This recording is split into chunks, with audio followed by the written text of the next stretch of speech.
welcome to the Old World Fanatics, your Warhammer fantasy podcast to quench your hobby thirst for all things the old world. I'm one of your hosts, Gommo, and I'm back with Andrew and Josh. How's everyone? Good evening, guys. So excited to be more of a freewheeling episode. Yeah, the last 2 weeks it's been pretty shocking. Old Hammer. Yeah, Old Hammer. I'm Old Hammered out. No, that's harsh. No, I'm not. But 2.5 hours talking about lists, and then 2.5 hours of doing game reports. I'm looking forward to just having a more. Yeah, and at the same time, it was like the biggest drop, wasn't it, for like Old World news in like 9 months. Oh my god, we're busy doing GT stuff, which is fun, but it's just so like we're busy playing the game. Was away, which and is then he fine. came back. We haven't even talked to him much about like. Yeah, he barely got a word in think about edgeways while we were spending our hours talking about our 10 games. It was good, but I enjoyed watching the bat reps.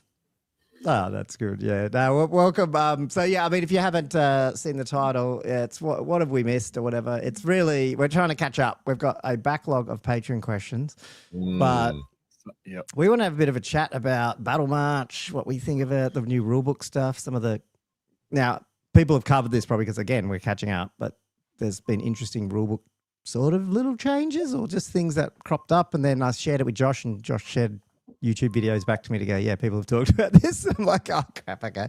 But I wanted to see what you guys thought. And then there's the whole FAQ stuff. Like, there's a few things that popped out. We've done a GT. You know, what are we thinking of it? And then with that, we've both made announcements, I guess, with our tournaments about what changes we're making coming up to our GTs that we're all running. So there's a heap of like, just, I don't know, I feel like catch up between us three and people can listen to us chinwag and send us crazy questions while we're doing it. And then we have a heap of hobby. Josh has been playing more games with his narrative campaign. You got another game in this weekend. Yeah. And yeah, I've got some interesting hobby I want to expand on and talk about in a different field to what I've really used before in hobby, which is oh, okay. I don't know anything about this. This is very good. So anyway, welcome everyone to episode I got it right, didn't I? 155? Jeez, it's getting up there. Who have we got on tonight? Wade of Oz was first, keeps going up. 40 minutes almost before I hit start on the stream here. He was very keen. John's in Peasants for Castle. Okay. Is that what he's... he's just ambushing peasants and peasants for the building, I bet. Yeah. John's breaking the game, the castle pack already. Mark is in Still Late, Nothing Changes. That's right. So, yeah, if you are in here... Oh, Black Sigil's already in as well. So, hi, guys. And if you are listening back or you're on here when you jump in, please like the stream. Give us a little bit of reach there and, throw your comments in as they do every week. I wanted to start out with, hang on, I've got some show and tell. Love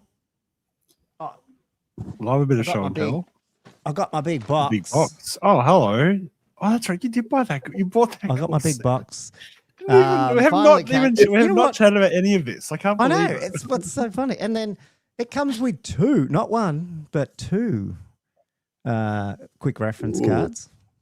Pretty good. I like that. That's a good touch. And then the aforementioned that we talked about. Haven't undone it yet. Ooh. Battle mat. The battle mat.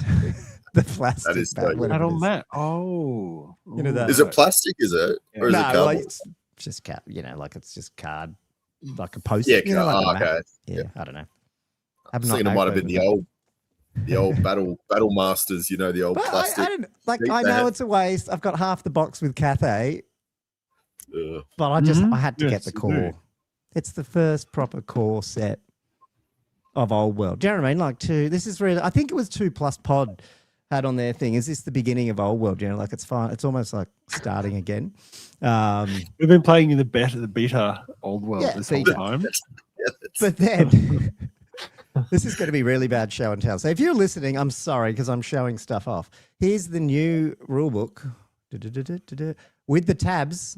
I put all the tabs. I pulled them off. Oh, you're right. You got them all across. Oh, so if anyone has the, am I right in? I hope I don't get Mark Langley confused here, but Mark isn't the guy who does the tabs. His name is Mark Latham. Is that right? It is, isn't it? This is Yeah. okay. So I'm not getting that wrong. So we have Mark Latham, the politician, which I incorrectly called Mark Langley there. But there is a Mark Latham in the hobby. There who is a does Mark Latham the in the tabs. hobby. Okay. He's actually fairly well Yeah. known, and he does the tabs. Yes. This is That confusing. must have been where it but- came from. You must have seen Probably. that, and then that's sure. Too many 'Cause marks. it's We've got lots of everywhere. mats on this side, and there's too many marks in Northern Hemisphere. Too But many anyway, mark for those who LAs.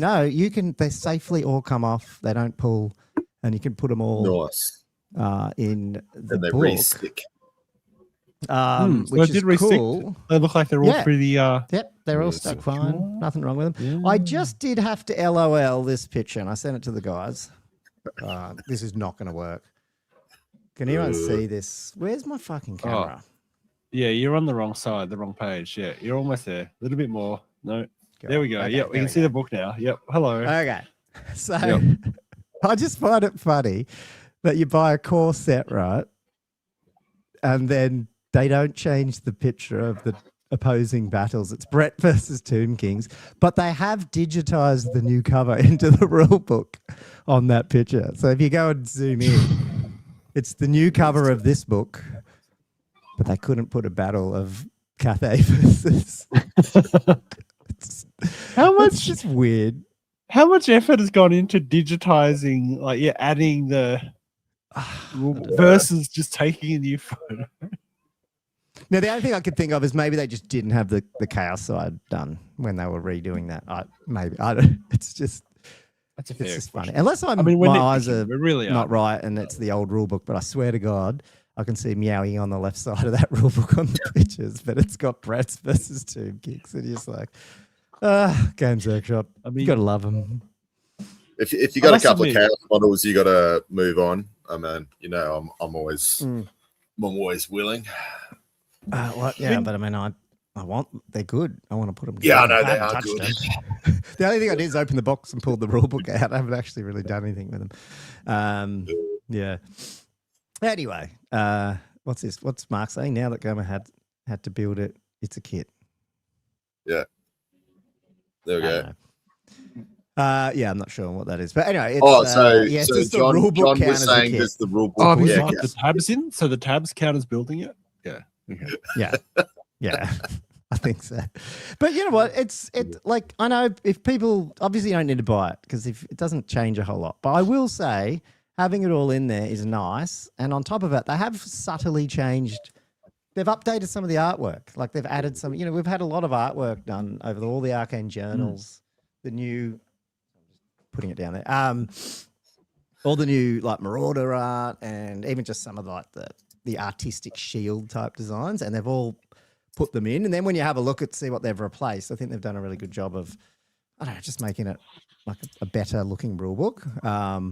Even though, funnily, there's still some old stuff in it, which is kind of crazy. But yeah, I mean, it's going to be good for new players. They don't have to. Yeah. Yeah, Oh, there's an absolutely. FAQ, but It's they don't have so- to ship through all It's that. so refreshing to be able to go, how do I start in the old one? Oh, you get the rule book. It's got all the rules in Yeah. it. And Yeah. then, Yeah. it's a bit of FAQ, I mean, have but fun the with the rules are in the rule Arcane. book. Have fun with the A Wrapup few FAQs. fighting Some the other stuff fantasy out one, there. but There's yeah, no erratas, is I guess what I'm saying, Andrew. Like it's Yeah. like at No, least the rule book, the rules are in there. I mean, yes, the FAQs technically change some elements of how you interpret words, but the rules are there. Oh, so hang on. So Ah, Ben so Fells nice. 5 just said, but does the new core rulebook have the new errata or just it's no, it doesn't have the newest errata, but there's only like one line in there or something that was changed. Is it even in that? Was it in the match play that there was only one or two lines? So there's nothing. Everything in the Yeah, rulebook is pretty much valid. No, they didn't put an errata out for the rule book. That was the whole Yeah. thing. But they yeah. put out FAQs that said, Yes. that just reinterpreted sentences, Drastically. like move to recover. Like it's just like no, it does. Yeah. you do. Well, the funny part Like, with it too is yeah.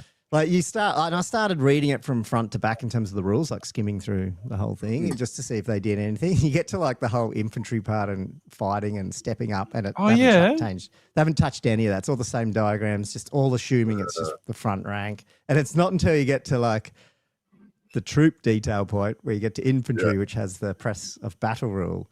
Oh, that's which a bit then lazy. talks about it. But there's zilch diagrams and stuff. So like, you know, there's no way someone who hasn't played this game would be able to really properly play it by reading the rule books. Yeah. Without, you know. That's a bit disappointing. Going to church. Yeah, Yeah. I hadn't really thought about the nitty gritty of how they would have adjusted it. Yeah. Maybe a diagram for the way that regen works would have been. We'll get onto that probably. Does this rulebook explain regen? The entropy just said that. Well, it does. It explains it precisely how it means to. Yeah, whatever that means. So I quickly. I'm talking a lot here, but the other thing I liked about it, and you, Josh, was the one who told me that Squarebase talked about it, was instantly I was flicking through the lore part and realized, hang on. The Hordes of Chaos bit, it looked different, all new shield emblems, and then suddenly you get to Kislev, and it just read. I was like, hang on, this is, I don't remember reading this. And then I got the old rule book out and read it, and I was like, they've changed Kislev totally, like, just not gutted it, actually done a really good job, I think. I'm going to bring a video out this week, my interpretation of some of it, and I'm sure people have talked about it, but I don't know if you guys have seen if other people have talked about it, but they've definitely... Not to get political, really. Obviously that Russia stuff probably did have a sway in it, but I think they've done a better job. It's not just that. I feel like they've used that and gone, let's put a positive change to this. And I think they've done this with a lot. They've tried to get away from the cultural trope of just one country, and they've tried to like break it out a bit more and a bit bigger. So like you can Russia's feel this. Been very, it's changed, like the whole federation back in the day. Like it's not. It's not just so one black country, and white, is it? Yeah, it is, and I think they've lent on that more. And I can see they're doing that with Norse, obviously with all the Wolves of the Sea and the Norska and stuff. And I feel like they're almost doing it. It's almost yin for yang, where you got the chaos version of that, and I hope you get the Kislevite version of it, where it's like heaps of different tribes and stuff, and a really big kingdom, which is totally different to any of the stuff we've had in the lore before. It's not retconning, so to speak, but it's like using it to grow the story more. I just hope they do that. They just have it like, because I mean, we thought we were getting plastics for it, but I feel like they've gone back to the drawing board a bit. But they feel like they've gone to that earthiness that is old world, what they've been doing with the Marauders and stuff. Clearly, that's a really good point. I mean, they've changed like names of like Romanov or whatever and ripped it out. And the other big thing is, as far as I can tell, like they've ripped out mentions of bears. So I'm like, does that mean we're not getting bear cav? I don't know. It's a pretty good indication of what's coming, but isn't it? It's like, surely if they're spending this much time cleaning up the lore and things like that, true. And they're also expanding it from like this. It's not this northern little, northern weird little thing of the Empire. Because when you go to 4th and 5th, it always seems to just be a province of the Empire, but it's just up north and it's really cold and it's a little bit detached, but it's still part of the Empire a little bit, and it doesn't feel like its own thing massively. Whereas now I feel like they're going to use this as an excuse to really expand on it, build it up again. Yeah, nice. Yeah, because in the Gotrek and Felix books, they go up through Kislev quite a bit and battle up there, and it really gets into how much they're literally at war with chaos, like all the time. Like it's almost like this perpetual war going on there, whereas like the rest of the Empire's got the invasion here and there, but it's not really like, it's this completely different vibe. That's what I was sort of thinking about, this yin yang thing. It's not really, I'm saying that it's not Cathay, but you got that in the Marauders and Norskas, and especially now that they've that's the other thing they changed with the chaos stuff. They ripped all the Slaanesh stuff out and put in the Carrion Crow and all that stuff. So you've got these tribes, multitudes of tribes that worship all the different gods, and I feel like they're going to try that a little bit with Kislev, like really have like lots of different, you'd be able to get a Kislev army maybe that is a sort of certain type and not just like Kislev. Like that's what I'm hoping, and grow it. And this is long term. I'm not saying this is the next release. I've just hoped that they're using this to do that sort of stuff. So I don't know. Yeah. It was just interesting that they put that much lore, like 2 extra pages, like they ripped out a whole double artwork, an old 6th Ed or something, like big orc one, whatever, Night Goblin one, and they've increased the lore. So Good on them. I'm pretty happy. Yes. Yeah, you're right. They got rid of that stuff. The ice magic's gone, and they're really lent into that shamanism, elementalism, which is really, again, synergistic with the Empire that they've done with demonology. They are, I think, learning. I think they're finding their feet, that it's the old world. Like no one's done it yet. Like we're learning. They're learning as well. It's like, what does that mean? And I feel like maybe we're starting to see that a bit, which will, I mean, it holds hope that, man, the Plastics, the art team, they're going to just go crazy with this stuff. So you reckon the new kit count that Mark had might be getting a bit of a workout coming soon? Well, if that comes, I don't know if this would be a 1.5. I think that's a bigger thing. I don't know. I don't know. I don't know what's coming. I reckon they're going to do more what people have been saying, like Wood Elves and more chaos and just fleshing stuff. What was that? But who knows? That's only to the end of this year, right? Mark was saying. Was all those new kits. So is it re-release? Or is it going to be a big release? Big release. Oh, well, I mean, it's almost a year ago. ago that Cathay, right? Yeah, it is. Yeah, it'd have to be a whole new faction release. So I'm just because I mean, Kislev had never I mean, I guess they did 4th and 5th, but they never really had a full. This is the entire army. Go play it. Did they? Like you said, to mix some Empire in, didn't you? God, I can't remember. What, Kislev? Yeah. No, there was a Kislev list. It's all full, full lead metal. Might have even got them. They did. Well, they had a every now and again those stars and stuff. But it was intended as a independent army. Yeah. Yeah. Yeah. Anyway, it's just interesting. Right. Earlier on, it wasn't. Makes me want them to bloody write some books and get some lore out. I mean, geez, all we got is that one book right at the beginning, and it's like nothing. I've listened to bloody Age of Sigmar books. I've got no frigging audio books. I've done all the fantasy. It's getting so annoying because I got to do when I'm doing my stuff, obviously on the house, like renovating. I got to listen to audio books, and I'm into the Gotrek ones in Age of Sigmar, which aren't terrible. Oh God. Okay. I feel bad for doing it. Yeah. But yeah, I've exhausted all the audio books from the old world range, and I'm just like, I need some new bloody audio books. You haven't been tempted to go to the dark side? You haven't pulled the heresy ones out or the 40k ones? Oh, there's some good 40k ones. I like Gaunt's Ghost stuff. They're pretty cool. I actually ages ago, I used to read them, the old 40k ones around the 2001 era. So, Sean say you've not even read the lore in the Arcane Journal. But yeah, if it was on audiobook, we would. Yeah. I would, yes. Anyway, yeah, cool. I don't know. I was just excited to get that. Hopefully I'll start putting some figures together, but I think I'm going to be quite busy for the next. When's Castle Assault? Is it a month away? Oh no, have we just lost Andrew? Is it? Was he just really happy? He's very excited about Castle Assault coming up, and it's only 3-4 weeks? 4 weeks, I think. Would it be? Yeah, I think it's. Yeah, he'll it's 4 weeks. 26. Yeah. Well, maybe a little under 4 weeks now. Shit. Okay. Yeah, we'll get there. Yeah, that's what I mean. Yeah. How many do you castles? Want to do some talking, Josh, while waiting then? Sorry, I was gonna ask. So we're doing the kit count. Can we do like a how many castles you've painted count? Oh, I'll be able to do that. I won't be able to do it now, but I can do. Oh, hey, let me. Because you showed us the one test one you put together. Oh, I can't do an accurate number. This is the current plastic count based on my definition.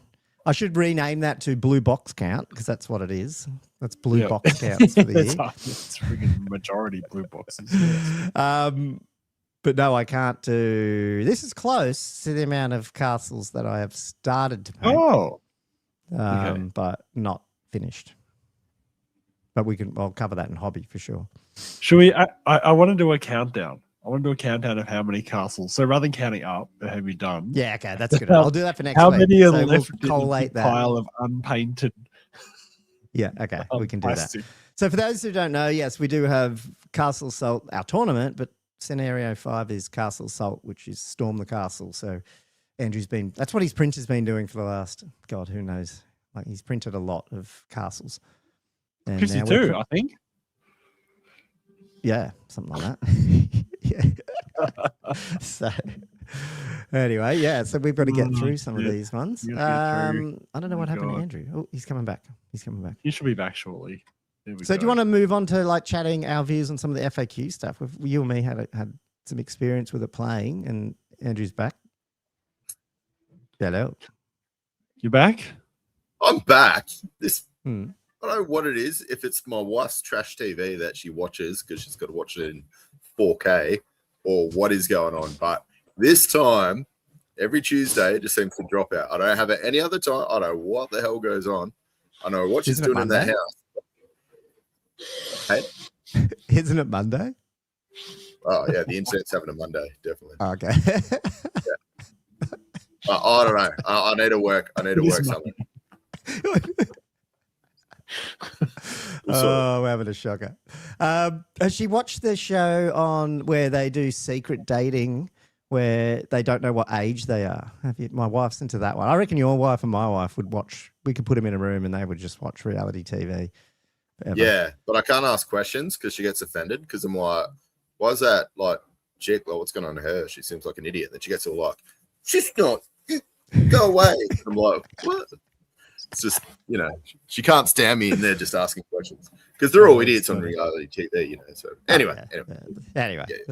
Yeah. We should do a reality fantasy TV, old world something, which you sort of do. I guess people do. That's what hobby live streams are, I guess, and hobbying. Josh was saying, Andrew, we have to do a live countdown of how many castles are left to paint on the way to Castle Assault. So I'll start that next week. The road to Castle Assault. So it's going to be all the ones that Gommo paints, and then like 2 days before, there's this quick catch up. It's going to do Bobby Gherkin style, just boom, done. Oh yeah. Just shipping to Bobby. Yeah. Well, we have to open up at 6 a.m. now on the Saturday. We'll just give it to him at 6. He can come in early, and he'll have them done by 9 o'clock. Bottle of scotch, castles. Here you go, Bobby. well, you don't. The thing is, you don't even need them done on Saturday. It's No, actually we the don't. Sunday afternoon, right? So It's Well, got heaps of time. while everyone's out Gosh, drinking on Saturday night, just start handing out give me these ideas. castles. Everyone Hey takes guys, get some a couple brushes of out. dry brushes and a castle as we go to the Junction Hotel. As you go to the don't give me You more want to time, do Josh. karaoke, you have to paint this castle first. Then you can get up on the Yes. karaoke. Oh, sorry. Okay, let's get back on to some. This is what No, happens this is when we what don't we're have any here for, battle man. reports to do. Yeah, this is what people come here for. A big wall painter's roll. Yeah, that's true. A big wall painter roll will get it done. I bought two cool. cans of spray I must today. admit, So The they will test be one you getting had, the test one you had that you showed us actually looked really good. Oh, Like, did I it? was- Cool. Oh, yeah, it was I very was- quick. I did that As in a literally batch like paint half an type hour. thing, Yeah. if they're all like that, that's going to be quite Yeah. amazing. Well, I mean, they're not I don't know 100% how like that. I else have a to different one that I'll show you. It's not finished, but yeah. Ooh. Because at the same time, I thought I've got to theme some of them around some of the boards that we're. Can you Make send it, me your so- recipe, Gommo? Yeah. Thanks. If you want. What? But we'll cover that in hobby. airbrushing Just- them. Yeah, they're all airbrushed. Yeah, Yeah. all airbrushed and a little bit of wash, which actually is coming because I actually null and oiled that one, but I don't want to go through expensive fucking null and oil, and I didn't have any. I mean, technically, if Kendall was on, he'd rip me a new one, and if you're in the crowd, rip me a new one for not making my own null and oil. I got the recipe off Sexy, our old patron Sexy, who is no longer a patron anymore. I still haven't made my own null and Oh oil. god, I really thought you were talking about. What are you used I to thought you do? were talking about jelly. I was like, No, oh, the original obviously. Sexy. Who else would Yeah. be sexy? Yeah, that's it. Yeah. And here I go again, just buying shit from Amazon. So I've just bought a bunch of, like that. Is it What? Vallejo game color wash stuff. I've got like this. Oh, the big sienna, pot. but I didn't have the black one, which I wanted the black for the castle because otherwise it goes a bit. I feel the like you sienna do need is to a use bit brown. You're going to be using a lot of wash. Well, that's why I didn't want to do it with the null and oil part. And I Well, was yeah, no, going, no, I but could even oil the it, but I Vallejo don't want to stuff. oil it. It's too much fucking effort. And then Yeah. Oh, I'd have yeah. to like satin it first because I know it'll rub off with how they're quite coarse, and I reckon I'd rub it off if I didn't prep it right with the oil. So I just went, no, I'll go the cheap stuff. Cheap. Yeah, well, who's oiling them? No, just go the cheap acrylic wash. That's fine. Yeah. But I should make my own. Just make it rather than buy it. Just make it. This is a great episode. Don't you just use the finish stuff that you put in your dishwasher? Is that what you do? That's what people, the stuff I think you that's use one on of the your glasses. ingredients for the full DIY one. Yeah. Yeah. So, because I've got like 5 of them under the sink because no one ever uses. I'm the only one who ever puts it in. And then everyone complains why it takes 2 hours for the dishwasher to work. I'm like, because you haven't got any finish in it. Yeah, it doesn't. I thought ammonia does the same. Don't you just get like not spray and wipe, Windex? Ammonia. Yeah, well, yeah, it's probably the same stuff. So there you go, even easier. Yeah. So send us your Null and Oil prep, people, and let me. And I should make my own. But I have. Wasn't this a busy episode, and we're 25 minutes in, and just talking absolutely? But this is what we're here for. This is what this is. We've missed out on a lot. Can maybe turn upside down and drink everything? Well, there's some windows that might leak a bit. Yeah. People don't come here for the. They don't come here for the old world so much. Old world commentary. Yeah. Which we're trying to get to. Well, let's get to some FAQ. So, well, I mean, we don't have like set topics here. We were just going to talk about some of the big things that change in the FAQ. Maybe Josh, you take the lead on it, Josh, because I've been talking way too much. You were talking. Josh is the rock. Yeah, the foundation. Okay, so with the what are we talking about? So we did play. I mean, okay, hold on. There's a lot of stuff that changed in the FAQ, right? Yeah. When we're at Oldhammer, Move Through Cover is probably the one that was probably a surprisingly massive difference, I think. So good. Not that I had it, but I saw a lot of armies enjoying not being able to take the Lord's dice on the charge. I think that was massive. And I think you got so excited about it, Gommo, that you started talking about taking a certain build, certain 8-legged build, 16-legged build, actually. Yeah, 16-legged. Well, more if you count all the little goblin spider riders. Just put them all in the forest. Just go. Just all of them. They're all shit, but who cares? All in on arachnids. All in on spider riders. Yeah. Is anything that's got Move Through Cover? I must admit, in the game I had yesterday, I had multiple I'll go through it, but multiple charges through cover, and I did not have Move Through Cover, and it was really annoying.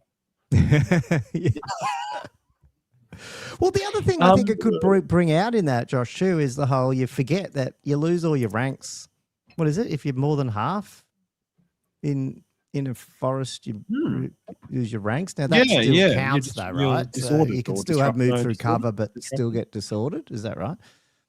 So there's going to be a whole extra little interplay if people are playing too much into it, and then you still hit them. I think it does, doesn't it? You don't, or does because it just affects your movement, right? I don't think it just ignores all effects of movement. No, it doesn't. That's what I'm saying. So like you've got that, but then you've also still got this. If people are still hanging around too much in dangerous terrain or forest, then that might actually. Right. Think about all the little repercussions of it. So, I like it. It was one of the best rules from when the game launched. The whole drop low die and all that, and the high die, and now we're actually getting the real version of the rule. So I love it. Yes, I love it. It's like it was meant to be that way, but it just wasn't because, yeah. The worst thing was dropping that die. You dropped that die, and it was Anyway. Yeah, who cares about the one, not like the minus one to move and thing. Yeah, when you've got Swift Stride and stuff. But no, it's good. I think people did that. I think the problem that's still, I don't know what you guys think, but it feels like the two main issues still sitting around the canon and the regen rulings. Yeah. The canon, I mean, I don't know. I think at Oldhammer they had a FAQ about it. They pretty much just said ignore it kind of thing. So, because the people that were running the cannons at Oldhammer were still rolling. It would be nice if they could clarify that the cannon thing it only involved the hill, dot point of the thwomp or crash or whatever it is, rather than because the Behemoth one is in a separate dot point. So that'd be an easy way around that little problem. And the regen. Oh God, yeah. God, why'd you bring up the two things that are just like not clarified? There's so much good that came out of the. Oh, okay, sorry, you're leading. I us. was What's trying the to good be bit? positive. It's okay, yeah. So yep. And I had a move from question cover, for love you. that. Yep.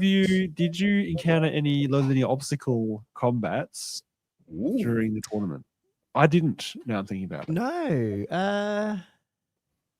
No.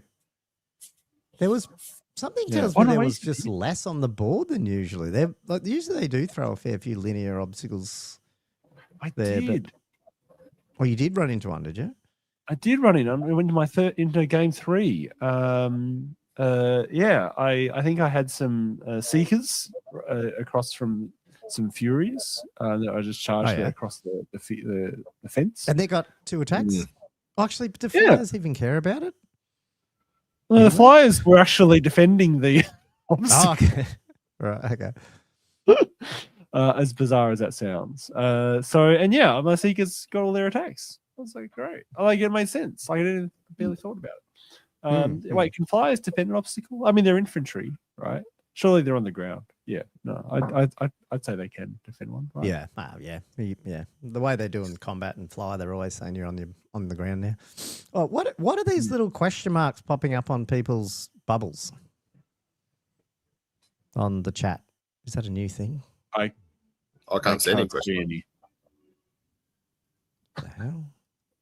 Ah, that's freaky. Now, you know what it is? If someone leaves a comment with a question mark at the end, our little bubbles show the question marks, so you know which ones are questions. Oh. Interesting. All right, I'm going to do some athletic sort of thing or gymnastics here and insert a Patreon question into this. Yeah, go for it.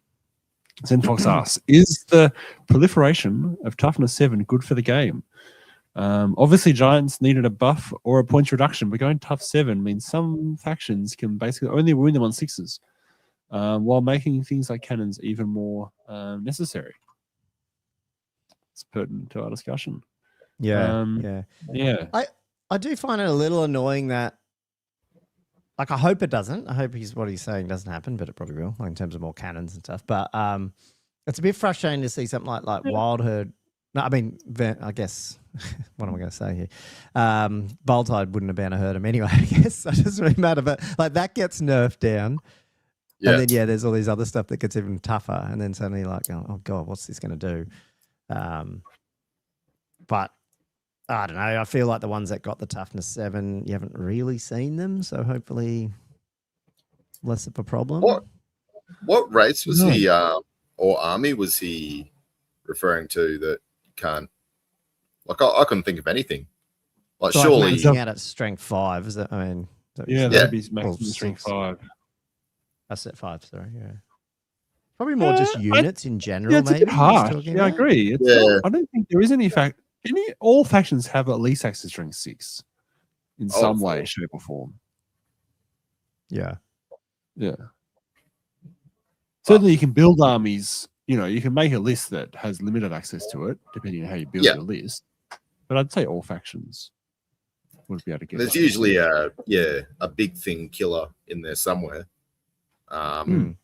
Maybe it's making poison more viable for strength 3 poison. Well, I mean, it might make poison more viable in this. And I know you're only getting the +2 to strength, but I mean, that's helping when you're trying to wound tough 7. At the same time, most of those tough 7 don't have great save, so you don't care. That's a good point. Like poison, actually, that might actually help people. This is a +2 to wound poison now. Yeah. So it's wounding on a 4-up.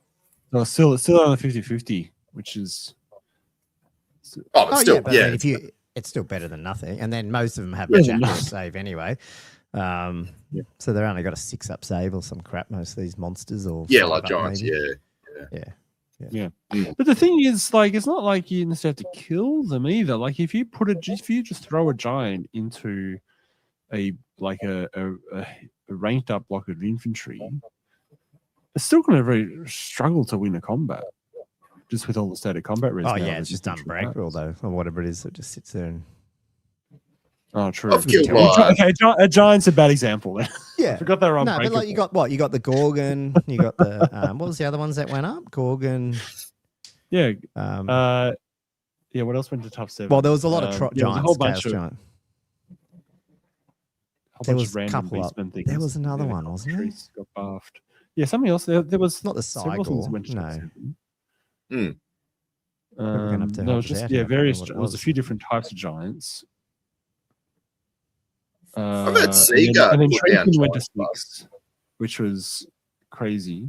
Did But they- they went to 6, and none of the other wood spirits changed. I mean, 6 is for the expense that they are. The Super Treekin. cheap. Yeah. Yeah. So you're just gonna. You keep could have seeing- like it's surprising the tree men didn't go to top 7 because you don't see tree men anymore. Exactly. No. I wonder if they didn't just because they thought, I don't know, like you bring out the wizard one and yeah, I don't know. But yeah, it's a bit weird, isn't it? Hit and miss. I think we just lost Andrew again.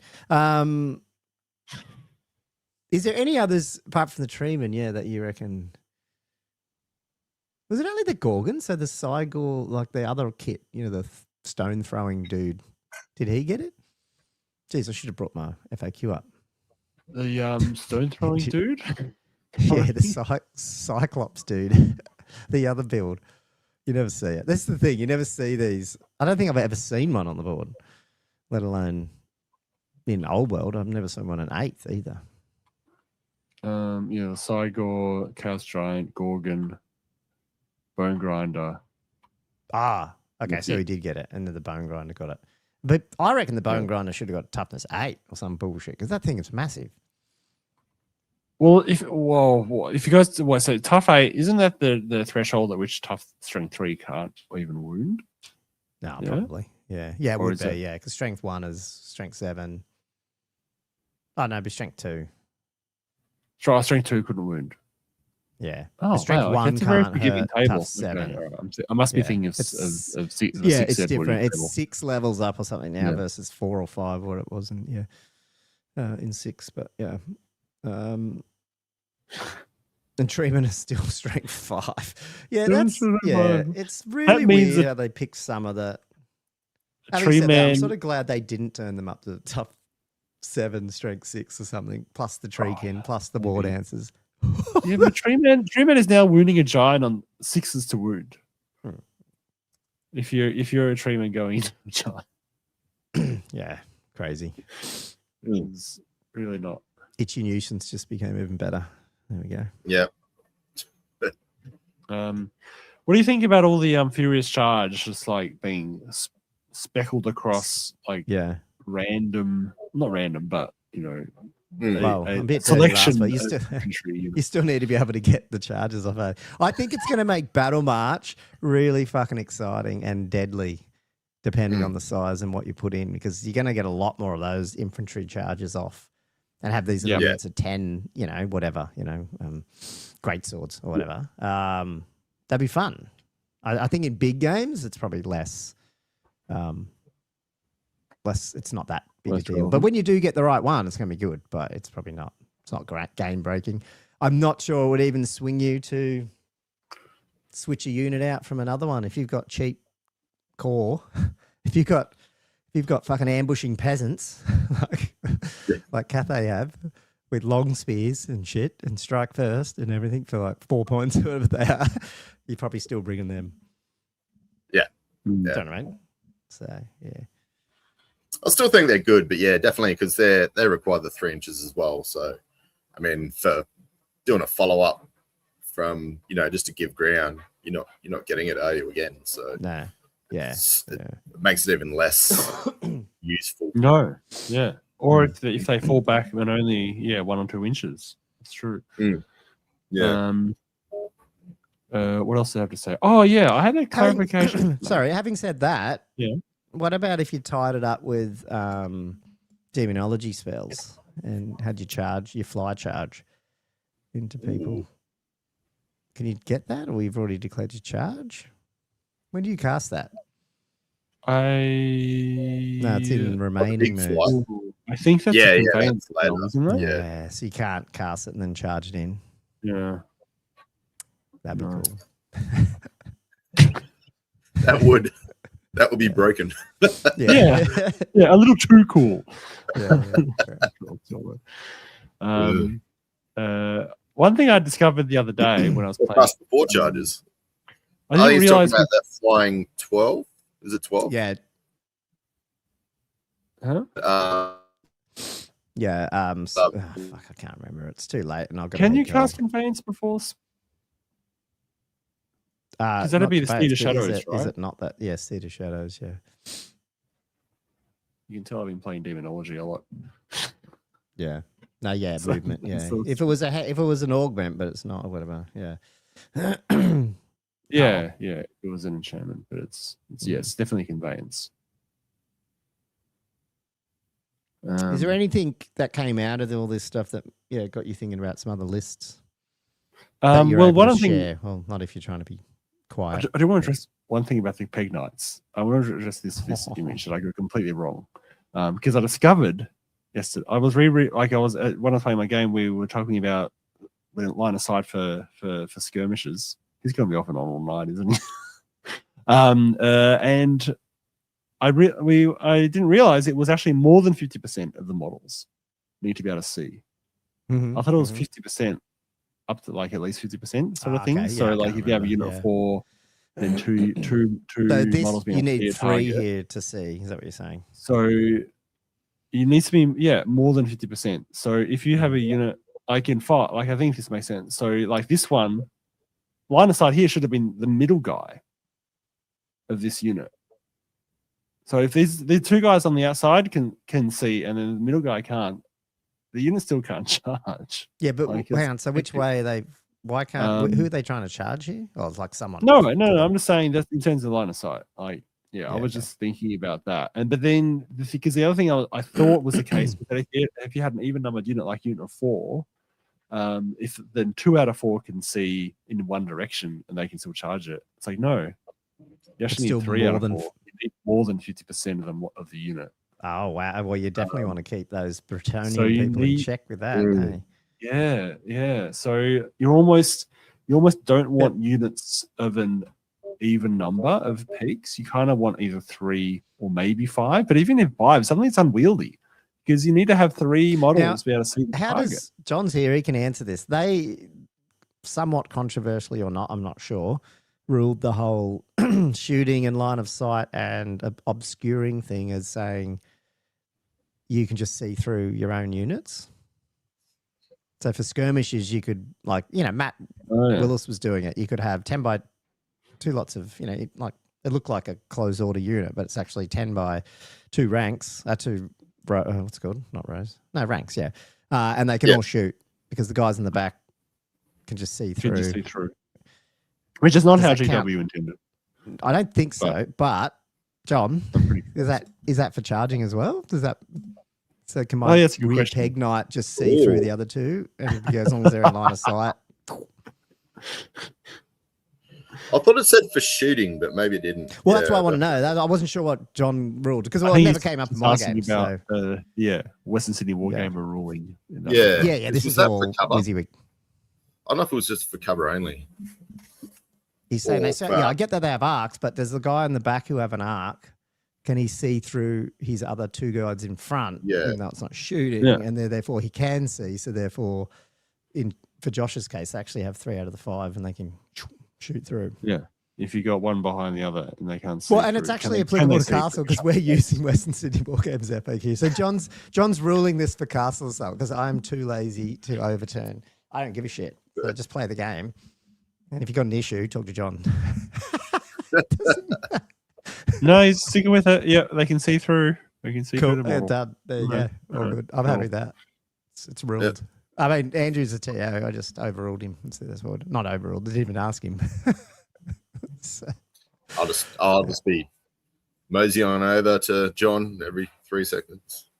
No, but I just reckon it's just better for. I mean, it's less rules to remember, and if people go down to Western Sydney Wargamers, we're using the same FAQ. So yeah, 100%. They do such a good job too. It does mean it might be a little more wieldy than Josh, because you could have, 3 and 2, like 3 guys sort of in the front, 2 in the back, but that back right one can see through the front ones, and so that whole right hand side, it's more than 50%, and then they can still charge. Well, yeah, if you're playing according to the specific yeah. instance of the Western Sydney Wargamer Yes. FAQ interpretation that we literally just received, yes, Yes, that's okay. Yeah. And then as Sean was saying, yeah, it would be great if I could able to, just go into some kind of shape that, was relatively mobile and open, could offset the wings a bit, some kind of lance-ish shape that they no longer can take for some reason, even though no one ever used it.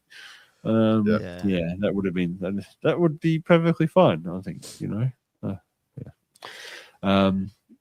What else was pertinent in the FAQ, guys? War dances, so good. Just getting an extra. Now this is something I was thinking about, right? So they just get straight up an extra attack, extra pip of strength.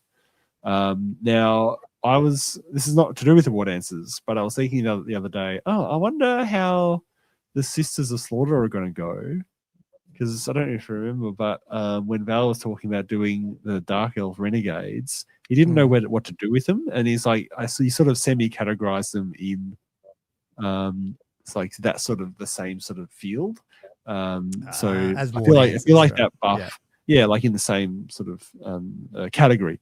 So I feel like that major buff to them sort of might actually open up options for him to try to increase their relevance, because they're a unit that you hardly even saw them in 8th Ed, really. Oh, I was going to say, you didn't even see him in 8th, Just the Witch Elf block was too good. Actually, I've talked to Val for like an hour and a half today.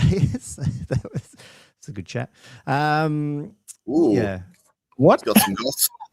Yeah, I had a call with him and we just kept crapping on. It was like an hour and a half. The poor dude was like 11 o'clock at night. I think he was like, time to go to bed. Come on, he's got stuff to do. We're all waiting for this. Yeah, get those renegades out. Yeah, get off the phone, Val.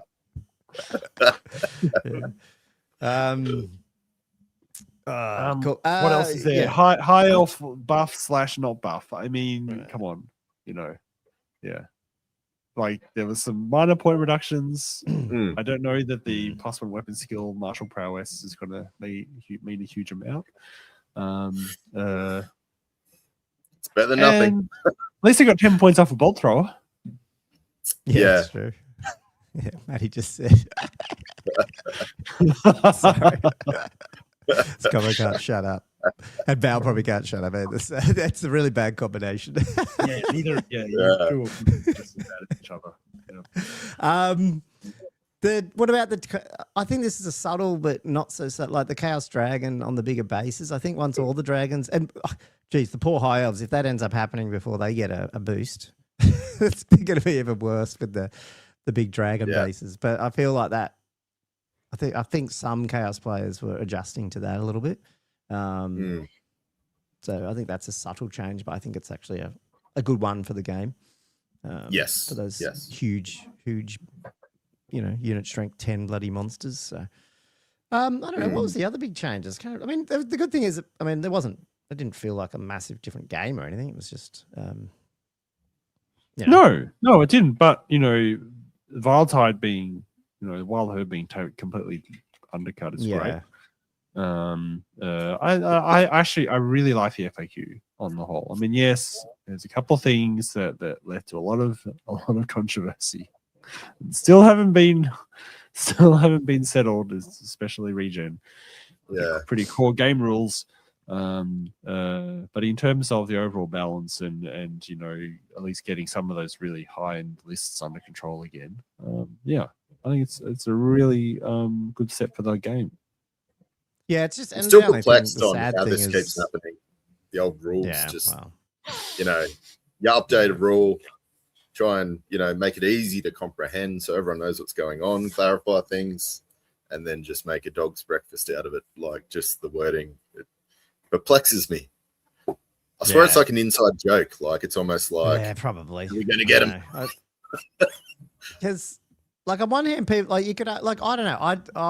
My guess would be that if you're worried about like leaks and stuff, if you just did it, it's a PDF, right? Like you can just edit it, right?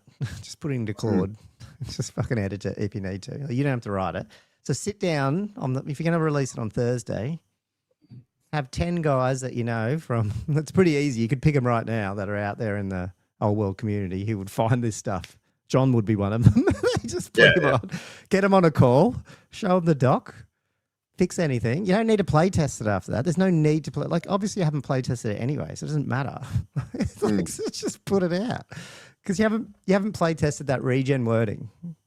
Because no way you've play tested that regen wording. Because if you did, how come the whole world just like the whole old world when what the hell? It's just like what? So if you have play tested it, you can stop play testing it because it doesn't help. So I've saved your time and then just have a quick chin wag, edit the PDF, shoot it out. You're done. No leaks. And you wouldn't have that problem. So I don't know. And we've lost Andrew again. Yeah, but okay. I feel like he's having a problem with his Wi-Fi in the shed. Yeah. But that makes a lot of sense. But that's not necessarily how the best way a GW does it. And then we wouldn't have all this content, so it's good to have content. To have something to complain about. If it was all nice and clean, what were we talking about for 2 hours? Yeah, that's right. Do you want to, before we get to half time, should we just smash through some of those releases that came out and have a quick chat about what you guys think about any of the Battle March stuff, and then get into half time and get into the hobby stuff? Or was there other stuff in FAQ? Because, I don't have anything else in particular to talk about in the FAQ. What kind of release of the battle? You're talking about the battle boxes as such? Yeah, I don't think we'd actually really chatted about them. I don't know how to fix cannons. Oh, yeah, well, that's what they did in old 9th Age. Fix it with a ballistic skill shot. True.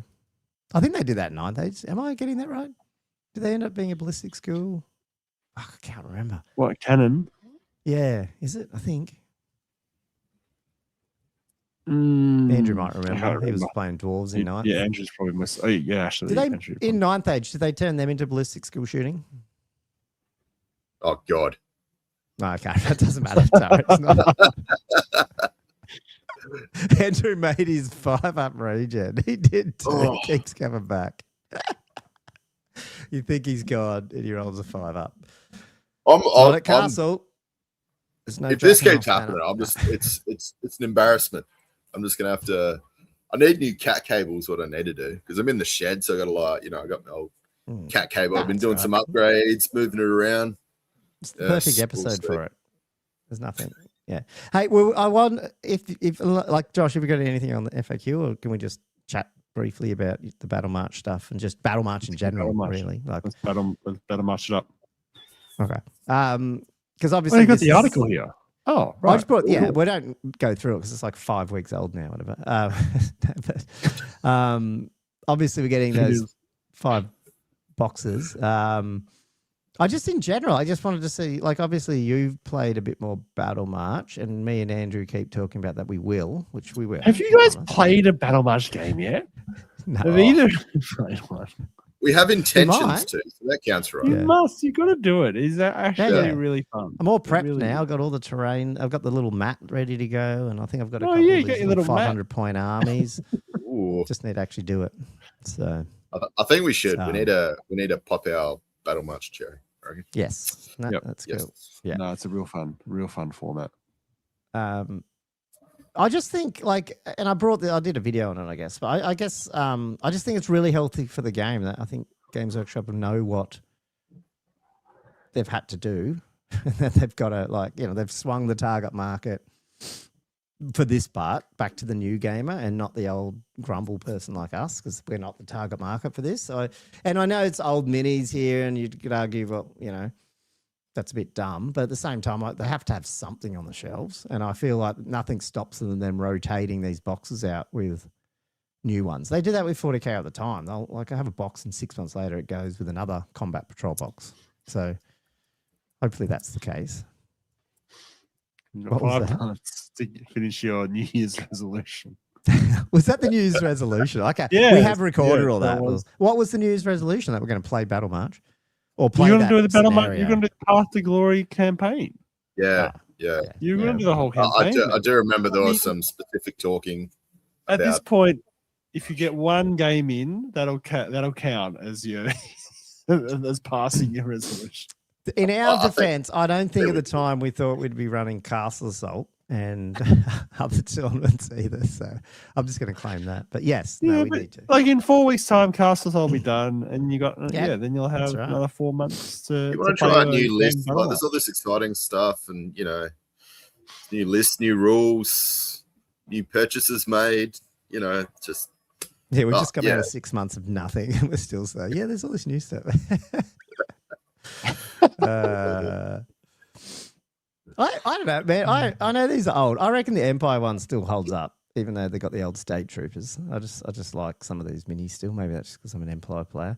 Beastmen, I mean, I'm probably sick of painting all these, but the Orc one's horrendous. I'm just so embarrassed. I really hope I hope Orcs get a redo at some point. Like, it's a pretty high priority because what I've seen in 11th Ed 40K is just spectacular. And they'll replicate that with Old World, I reckon they'll hit it out the park. I mean,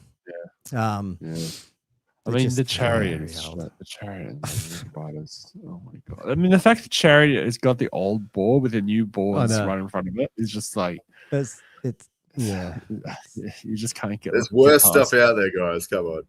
I know. Yeah. Sorry, Mr. Hyle. I reckon. But this is supposed to be the best stuff, like the old stuff. These boxes are like they've picked the best. The High Elf one's probably the best. I mean, this High Elf the Wood Elf box, one. That one is actually quite good compared to what they've put in the Orcs and Gobbos. Yeah. I think that one holds up, and the Wood Elf one's good too. Like, I know it's got the old Glade Guard at the back, but the rest of them.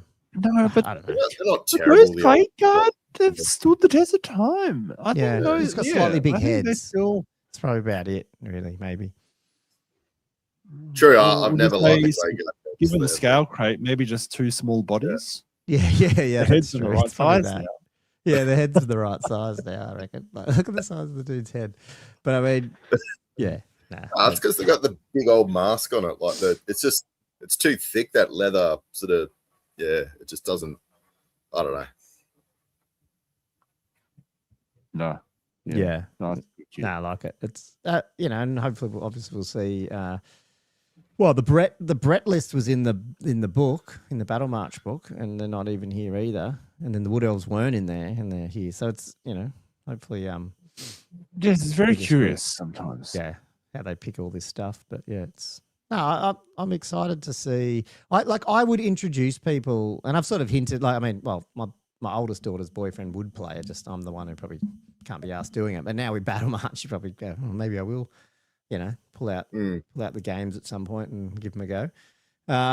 Because heaps more approachable. So have to pull my finger out and actually do it though. I barely get enough time to play a big game, let alone then. I guess this whole thing with Battle March, but still, it's just. Let's do it, Andrew. We'll just need to do it. Yeah, we will. Do you think these, as a side note, that these boxes and that you've got Chaos and Cathay, I suppose, in the main box, is sort of leaning towards they've picked what is either historically popular or what has sold quite well in Old World? Do you think this has been they picked these going off sales so far? Because they all seem to be reasonably popular armies. I don't know. Like historically, High Elves were, Orcs and Goblins are always popular. Chaos, Empire have been pretty popular in the past. I would have thought Dwarves were, and they're just not on there. And I'd still say, as much as people rip off the Dwarf clansmen and stuff, I still think, I don't know, I'd still rate them above the Orc setup. But but as a popular army, I would have thought Orcs and Goblins would be a lot more popular than.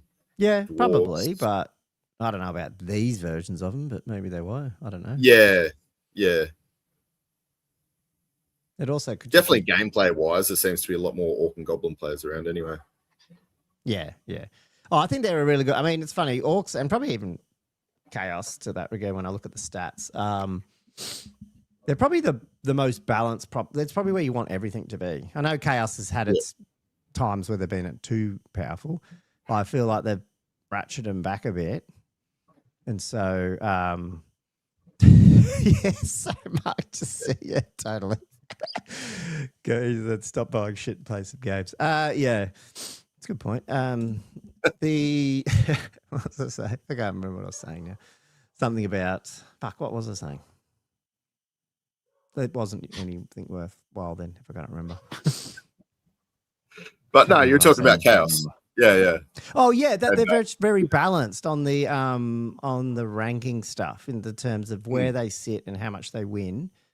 They probably sit where you'd almost want every faction to be, which is kind of like they're competitive and they can compete and they can actually do really well, but they also aren't over the top stupid. And even chaos, I wouldn't say. I don't know. I don't know what you guys feel about chaos. Like maybe it's changing a little bit. With the new rules, they might do some stuff now with the new dragon and stuff. I don't know, but I feel like they haven't compared to where they were when the Chaos Dragon was just ripping people up. It's definitely brought it back. So, yeah, massively. Yeah, they still have lots of good toys, and Chaos is just one of those armies It's got so many units. It's got quite a large unit selection as well. But yeah, I think they might have picked it as well. For that Battle March box, because Chaos has always sold really well. Like if you have a look at Age of Sigmar, Chaos, like they just always seem like they got new releases all the time. Like it must just be a big money maker. Well, I reckon it's the Space Marine of old world if they did it properly. You know what I mean? Like you can just do so many versions of the same gods and different types, and I think they look like cool. Anti-hero, yeah. Anyway, cool. Well, I mean. The only other thing I'd probably not fully announce because we're still working it out, but I reckon we'll try run a Battle March tournament in Newcastle after, maybe November-ish or something. We'll try and do that. That would be pretty cool. Like another Broadmeadow Brawl, but we'll do a Battle March version, I reckon. We'll definitely have to play a game before then. Yeah, we will. At some point. That's the cutoff. Before the tournament, we've actually got to play. Cool. Well, I'm rapidly losing my voice. Hang on. So I'm getting over a head cold. Do you want to get into some mid-time break and what's it called, like the patron shout-outs, and then into questions and hobbies and all that sort of fun stuff? Yep. And should I actually, do I get to be like selfish here and throw up my 20-second ad from the sponsors? Yes. I think so. I'll do that, and then I'll get into shout out the patrons, and we'll go into some hobby stuff. Yeah.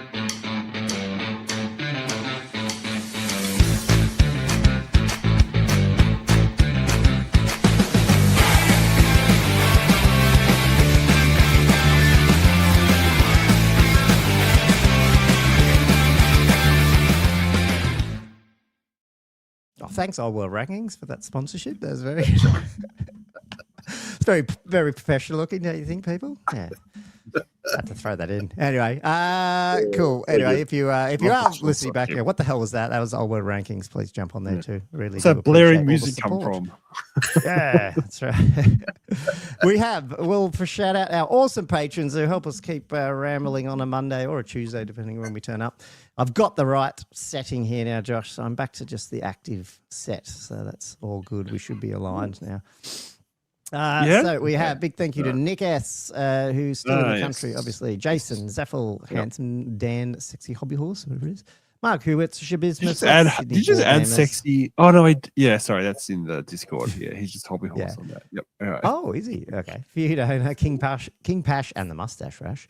Not Matt, Jess Tours, Adam Lamb, Slaanesh Players, Warm. Slaanesh Players, warm Snickers in their mouths so the chocolate melts and nuts pop on their tongues.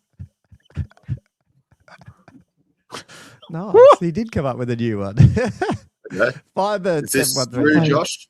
God. Yeah. Josh might have to let us know. I can't answer. Accurate. I can't answer. Peter Holman, Mark Lagley, Matt Hinton, just keep Silver going. Day, Sporadic Not Savage, denying it. Mark, Nick, Cam the Dentist, James McCullen, Liam Fallon, Jay McBride, Flatworld's Edge, Jelly, Tommy Dogs, Matthew Klein, Perfidy, Jess Tours, Wood Duck, Legacy Edition, Nananium, Daniel Broadstock, Robert Z, Breen CITC Checkout Recruitment Agency. Someone must. What does that mean? I have no idea. Okay. I've no idea. OG Pearl. Check out. I don't know. Bobbing up and down on Big Gherkin and Gunwich and the OG Zen Fox. That's right. The He's OG now Zen claimed Fox. it. Good on Sean. We have to have Sean back on. Is right. We do need to have Sean back on. Definitely. Yeah. So thank you guys for supporting the What show. was he And on if you'd like for? to help with that. That's right. You had him on for like army faction reviews, wasn't it? Yeah. It was the elf genius. He's our elf genius. The elf. I don't think I was whisperer. ever on an The episode elf with him. whisperer, yeah. I don't know, Oh, it's a well, long yeah, time. because we used to just do them during the day, which we have to probably do Yeah. at some point. But yeah. Andrew's building a house, and I'll say I went around there, and it looks good. I know it's still a construction zone, but I can see the vision there, man. It looks. I was It's quite slowly impressed. coming. Maybe we should get Sean on for our Empire review for the Arcane Journal. Yeah, that'd be good. Yeah, that's coming up. I reckon. Yeah. What episode number will be up to? Do you think by the time you get the renovations finished? Will we be past 200? Oh, that's like quite a conservative estimate, I think. Oh no! Oh, no. Oh, these Renos. You never finish a Reno. It just keeps going. Even when you say you're finished, it looks finished. It's not finished. It's not finished. It's just endless. It just keeps going. Just keeps going. Cool. Okay, we got some questions from our awesome patrons. Okay. Which yes. I think we've got 3 weeks of them. We're not going to do all of them. We but- do have 3 weeks because I have 2 that we ran out of time with the list one, and then I got to the end like half an hour. I was like, fuck, I forgot the questions. Oh yeah, right. So Zenfox again. So this is his other. This question from was 3 weeks ago. What's your prediction for the next new faction? Kislev, Norska, Vampire Coasts, or something else? Oh. Now, interesting because we've had more. I guess we've had some new information come through regarding what we were just discussing earlier about tidying up the fluff and that type of thing, which for me sort of implies that increase the likelihood that we'll see Kislev. I reckon is the next one. I don't know. What do you guys think? Seconded. Versus those Norska ones, is yeah, totally on the possibility though. I guess. Oh, yeah. I find it weird the that they shield. split that extra shield out. Yeah. Mm. I somehow think some of that stuff. I don't know. I was going to say I somehow think some of the newer stuff might wait till another edition, and so we might just see a lot of fleshing out of sort of like they've done with Chaos, like throwing in new stuff. Because there's been those rumors still of like new treekin and like forest spirits for wood elves and stuff. So I'm not sure if we will see a new faction till 2nd edition. But I mean, if we did, I'd still say it would be Kislev then probably. That'd be my gut feel. Would you? Vampire Coast you would count, hey, but if they just re-release like Vamps or Ogres, that doesn't count, right? No. Yeah, okay. So it'd have to be all new plastic. Yeah, I think he's type talking release. about Yeah. a new faction rather than a revived legacy faction. What happens if it was a new Also- faction though? Like, would you class, not that it's all come out at once, but Chaos as a new faction? In the sense that at some point it's Which probably part all of going to be new Chaos? plastics. Like if they actually brought out Chaos, like like Warriors of Chaos, you mean, or what do you mean? yeah, sorry, Hordes, yeah, Warriors or Hordes of Chaos, whatever it is. Yeah. So you got like, because what we've got Dragon now. They need probably some. They'll need the stereotypical. Oh no, they've got it. They got the dude on the horse and the hero dude. Do they have a wizard version of that? I can't remember. Well, that's new minis for an existing faction. I think what Sean was asking was, and a whole new like in the same way as Cathay. Yeah, I know, but I think that was the question. It is, but I would still say. I mean, you're right. That's the question. But do you think there's a chance that they bring out an existing faction, but all new, like orcs and goblins, fucking all fucking new? Right. Oh yeah, I think it's really very hopeful of that happening. And do you reckon would you Some small rather part of that me on some of wonders- those factions than versus getting Kislev, for example? Yeah. I think I it'd would. be I nice. reckon it'd be healthier Yeah, for the game, to be honest. If you I agree. started I to agree. wipe out some of the old stuff, you know. Yeah. I mean, you wonder if that's why, I don't know, just throwing it out there, that's why the Bretonnia, they published a list but didn't put them in a box. Yeah. Like, who Mm. knows? Who knows what they're going to release next, you know? Yeah. What I'd like Who to see knows, probably is the indeed. legacy stuff come out with new kits. Now that'd be Sorry, be sick. Move that. Yeah. Well, Yes. now we've got. What is this other question from Jay? This question. Can I- So, Miss Jung, can I just spit it out? Oh, yeah. Now, Yeah, I but I can't. don't 100% know My what it French is. I'm just going to say it phonetically because my French is not great. Oh, okay. She asked, "Is Angine de Potrine really Gommo and Josh?" I have no idea how it's actually pronounced.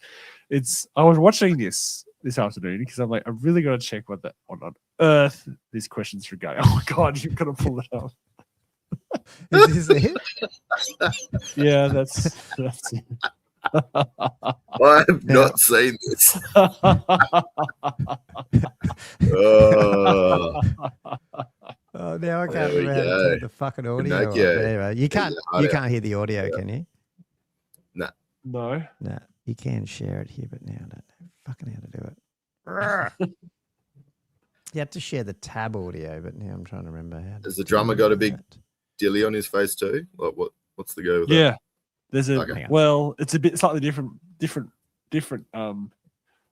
proboscis, but that? Different shape. yeah, it is. Yeah, oh, there we go. There it is. Oh, yeah. So what? So what is this? So is this really Gommo and Josh? Is that what she's saying? That was That is that us in costume is what she was asking. Well, I don't know what they're Their doing. music is weirdly hypnotic. I must admit. While I listened to it, and while I was like, I can sit here and listen to who's this. who? But like, Oh, there must be Yeah, I some. don't know. I Who's the guess drummer? people. Well, let's put that up. Let's put. Somebody's that up got on the flaccid nose, and someone's got the Okay. the So how do we do this? Who less Who flaccid is- nose. Oh, it's too hard. I was going to put a poll up. I don't know. Can I be that guy because he's got a guitar and Josh is banging away on the? Yeah, on the that'll drums? work. You've got a good. Yeah. You've got a dual guitar going on there, bass guitar and regular. Yeah. Maybe you got an outfit that you can wear, Gommo, to Castle Assault. Possibly.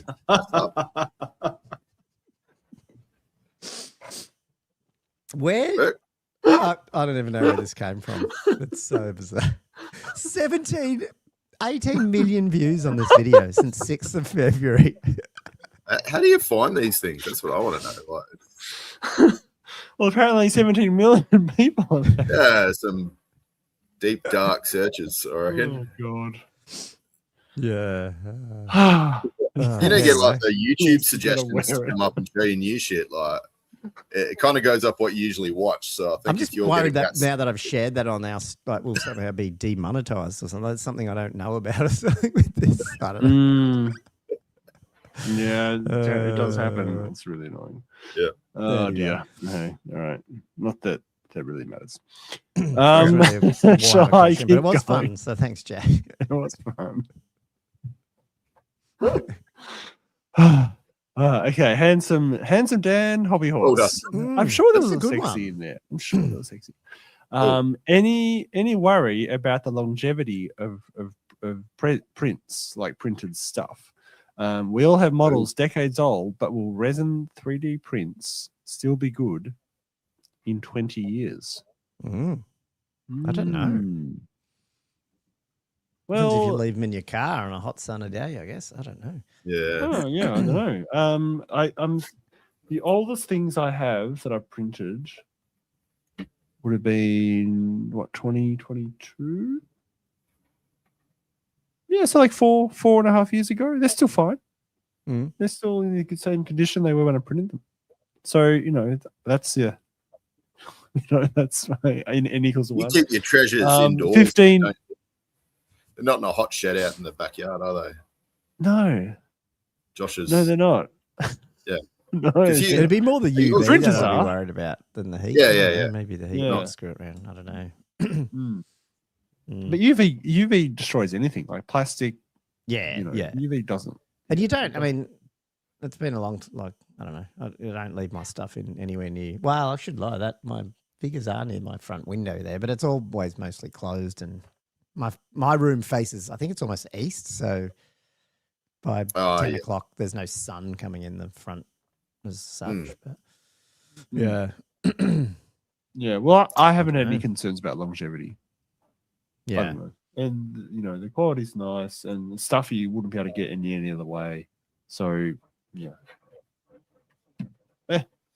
Don't leave it. Don't worry. Just use it. Yeah. And worst case, reprint it and paint it again. Don't think about tomorrow. Just print it and live in the day. That's my advice. Live in the moment. For everyone. Or just do what the rest of us do. Just keep printing stuff and actually don't do anything with them. What's this? Just Oh, print God, it. I forgot to print all that. Process. I take all the supports and then put it in a box and never get it out again. Or do what I do. Just like leave it in its box over in the side and don't even unpack it. Remember I printed a bunch of Empires. Got to repaint them as midnight. Yeah, that's right. Yeah, and John's popping up with something that's maybe some more informative answer. Resin lasts indefinitely. It'll probably break before it degrades. I'd be more worried about that comment. 3D printed dwarfs in very quickly in the sun. Yeah, it does. That's why I bought the FDM printer because I was fucking sick of it. Yeah. Anyway, it's more that stuff I'd be worried about than the actual miniature, unless it was made maybe like a really big thing with thin wings and stuff. But the majority of the rank and file stuff, I wouldn't. It should last, I reckon. So, yep, absolutely. All right, Warhammer question. That was a Warhammer question. Mark asks, this is we're up to yesterday's. Yeah, cool. Given the choice of any 750 point battle march force fully painted, what faction would you play if the four of you needed to play a round robin competition between each other to establish the OWF BMC? Is that Oval Fanatics Battle March champion? Oh yeah, maybe. Yeah, championship. And why? Also, what level of seriousness would you assign to this event in terms of wanting to win it this year? And yeah. He's just saying that Cam tell me if he was. Cam was on. He's probably not on now though. I think he works tomorrow. Yeah, he probably does. Best that he's not. So, I just get worried. How many armies do I have to choose from? All of them, I guess. One. I sound like you get support. Well, yeah, you have to pick one, but Okay, I think pick it's one. you got to pick a faction. Yeah, okay. But it's fully painted. I think it's just you just pick whatever faction you want to do. I had a lot of fun playing Nomadic War, and I probably would do that again, even though I do have a. That'd be good. It's fun. Like it's the essence of Battle March. Just run across the board and see what happens. I'd probably have to go Chaos. I was going to say Nomadic War is going to be my backup as well, but if you've picked it, I'd say Got in there. Yeah, I'd go Chaos. Gotta be quick. Yeah. Warriors of Chaos. 750. What break points did that give you? I don't even know. Like, can you take? Does that enable? What is that? I don't know. Pretty lot of thought into this. Yeah, bit of strategy going on. Depends what the comp is. What if it's 750 points but with 500 point limit? If I'm not worried about like winning, actually, I actually wouldn't mind using it to actually get like my Empire done. I actually like Empire. I don't know how competitive they are, but maybe they are better in like just Battle March, because you don't have as much like bigger shit flying around. Put some more bodies on the board. Make it look like Warhammer. Get savages out. Well, I was actually thinking that all Nomadic War, but then you said it, so I'm not choosing that. I think that would actually go really good. Yeah, Nomadic War would actually be good in Battle March, I reckon.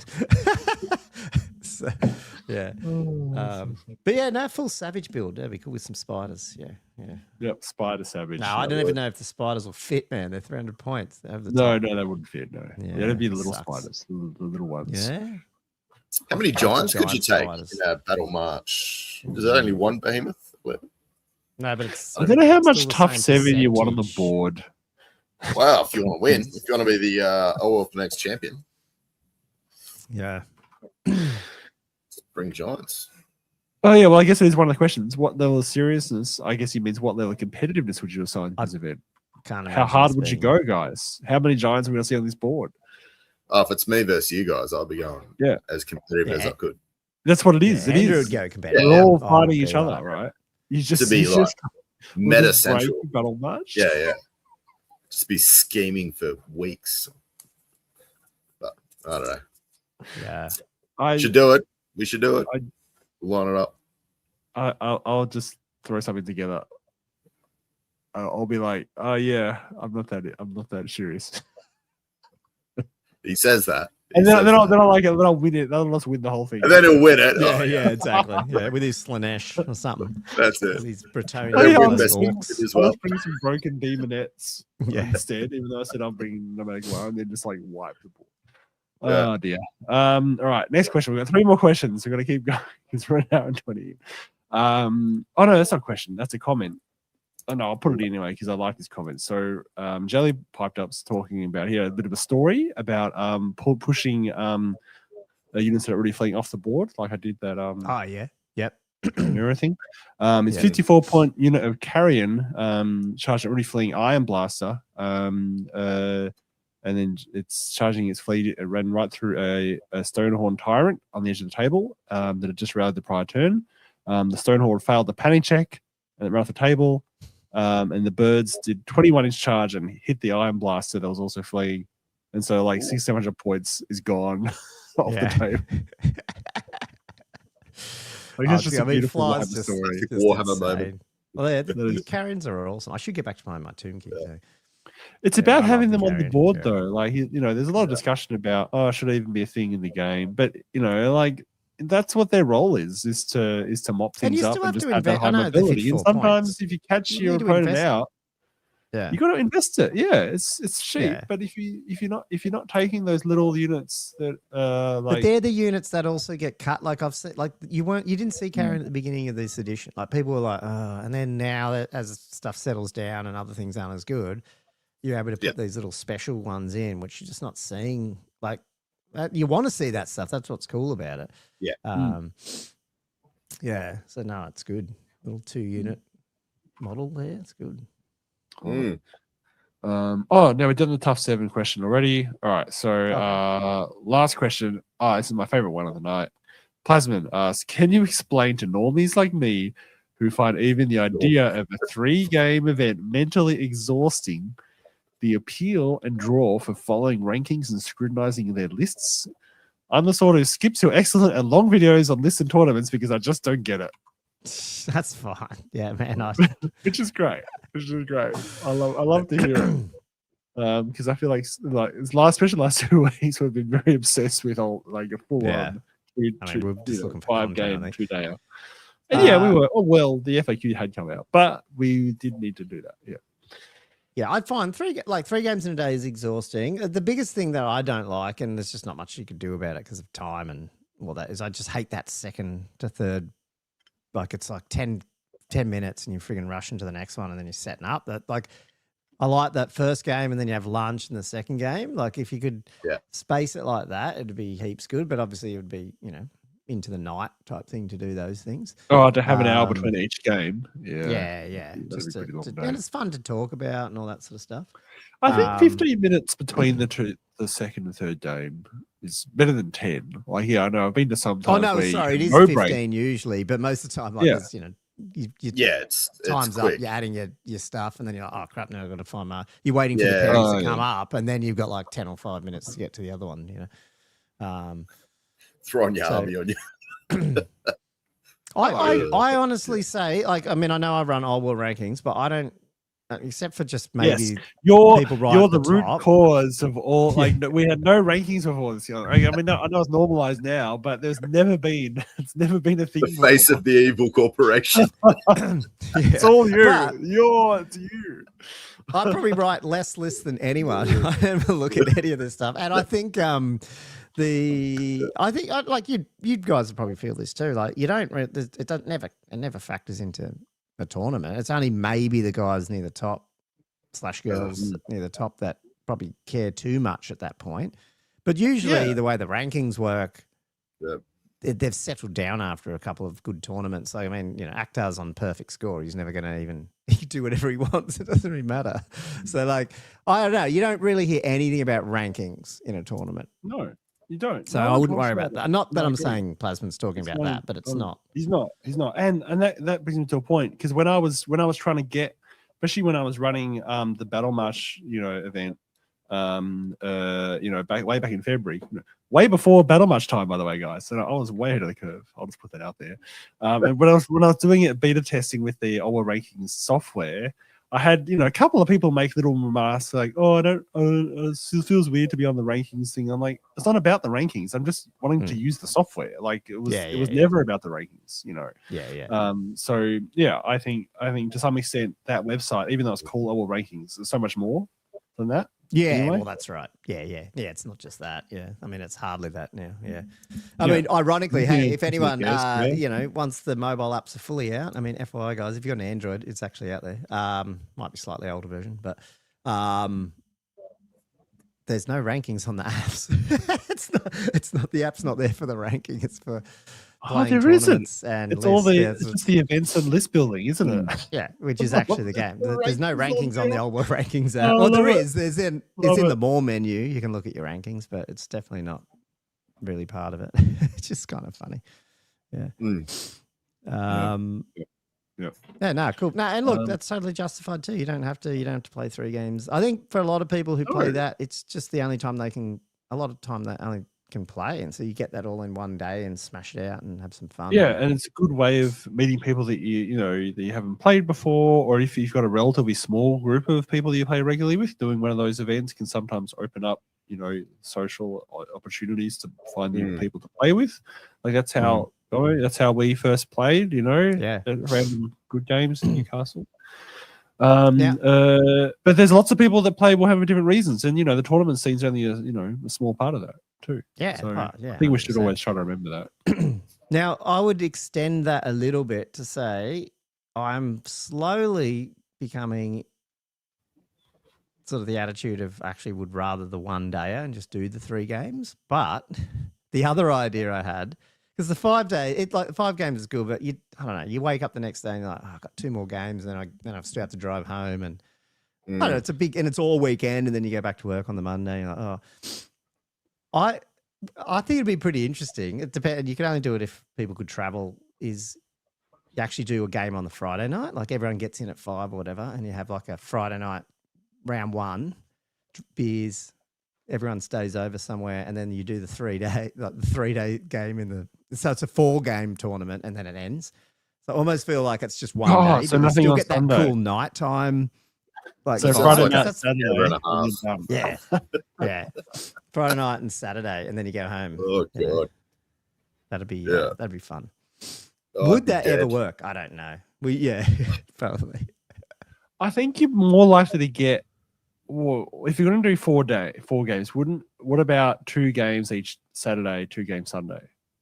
Well, again, it takes the whole weekend out. This is the issue. Like I have this with when we go out with friends. I actually love a Friday night out. That gives you an hour even break. If I have a big day, it screws my Saturday, and I still have my own Sunday.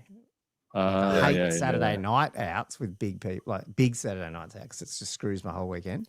And so then I was like, is there any way that you could do like a Friday one? And but it does require people to be able to get to the thing early enough, which isn't always possible. Yeah, and which can be hard. And people might get stuck back from work, or if they're coming from a distance, it's going to be hard to. I think the cool thing about these 2 days, and like John just said, if you build it, they will come. Make it happen. So, yeah, I don't know. Yeah. It's just that hotel one where the hotels, you could play in the place where the hotel. That would be cool. And stay there. You could stay there. Yeah. I think the Dwellers did that once in Melbourne. I did stay there because I was living in Newcastle. That was sick. I think I remember casino. Yeah, that's right. Yeah. That's the thing. Yeah. So yeah, Crown Towers, Sydney, December 21. It's on. Battle Rooms, March. 1,200 a That's night. it. That's Yeah. fine.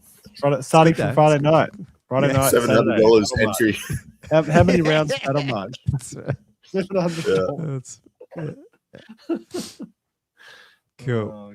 Anyway, what did Mark just said? So Worlds this year's one game Friday. Well, yeah. See, they've done that a lot in ETC because they had the massive rounds and the big gaps, and I remember them doing that where it was the team tournaments. They'd, they spent out over 3 days. So yeah, I don't know, something different. Maybe it is worth having a bit of a think about it.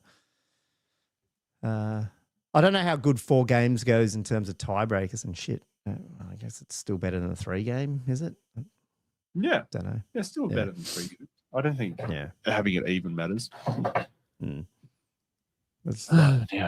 Andrew's probably gone somewhere. I don't. Yeah, he'll be back shortly. That's all the questions. Cool. That's all the questions. Okay, wait. So let's do this. Okay, we're in the second half of the podcast now. Did we want to talk? So have you done a bit of? You don't really do any Castle Assault spruiking. Not really. I mean, just for if anyone followed it, we did rip out all the tiers. We issued a new pack. Basically, went back to what the only comp is. Well, at the moment, the only comp is vampires. No, I did do something different. Yeah, I don't even know. No play testing on this. I just went. What did I say? They can still raise and all that crap. It's just what were the 2 things for vamps? Oh, the 3 ethereal and no Drakenhof banner. And no Drakenhof banner. Yeah. Which I think so you can actually still raise dead and shit. Like it's I didn't even. I honestly like the new pack is imminent. Well, that's what I want to, isn't it? The next couple of days. Yes. Yeah. Apparently. Yeah. I didn't talk to Val about that, but yeah. Sound like it was close. I'm very intrigued by this conversation.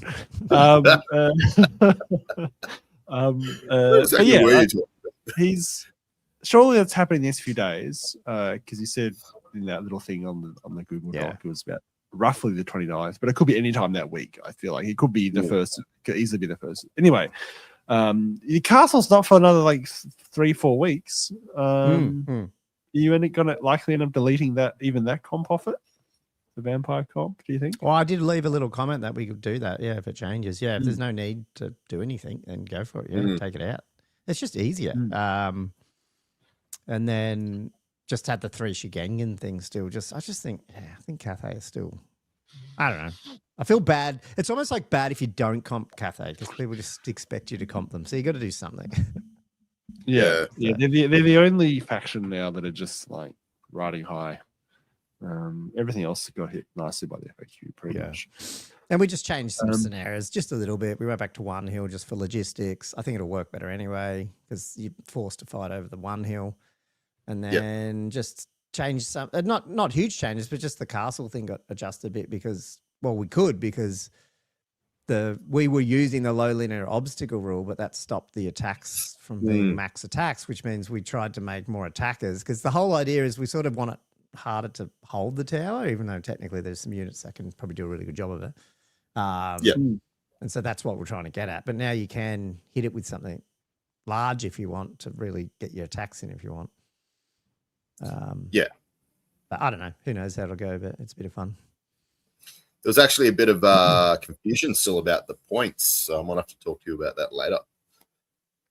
Apparently, Todd Lloyd, our old patron, said that his game this weekend, he was playing, Rojo was still thinking that he had the extra points. So might just need to clarify that is no longer around. He might not have got, Rojo wouldn't have maybe got the email that went out because he hadn't actually got off the wait list or something at the time. But we just have to keep hammering people to know that they've all. Yeah. And we'll see it when they submit lists, but that's a good point. What I might do is we'll just send another email every couple of days, whatever, just say, hey, make sure you've read the just double check. Yeah. Otherwise there will be tears. Yeah. Right. And I'll just bring for my one too, because my GT is in like Jeez, just under 2 weeks. The retro closes in a week. I'm really keen to get some more signups if possible. I will, and it will be 2 days. I was going to ask about that because I noticed that was still 2 days. Yeah, I know. I was still got 8, and I kind of want more, but it'll still be fun. Yeah, the comp. Yeah, as I was saying the other day, like, this is one I have stripped. I've pretty much taken everything out, even the vampire stuff, because I'm sure that it'll be out before then, and I'm pretty hopeful that Drakenhof Banner won't. Val's not gonna. He's gonna deal with it. I have faith. Anyway, I've been working something hobby for this tournament. I sort of got this underway today. Now I finished a campaign round that I did yesterday. So I've been doing the marker for this, the last objective for the Vano, the main villain, sort of appears and is like doing this vortex. Now I haven't actually finished painting it, but I'll show you a work in progress of it. I've been doing a bunch of these guys. So these are like the old, like I think 5th or 6th ed battle map, or I think the Astromancers. And then I've used some like lightning bolty stuff just off. Are they from the first version of not Hero Quest? What's the other one? Are they? I don't know where you're going. What's it called? Not Hero Quest. You know what I'm talking about? The freaking Look at Jay's comment. Oh, wow. I don't even know if I could put that up.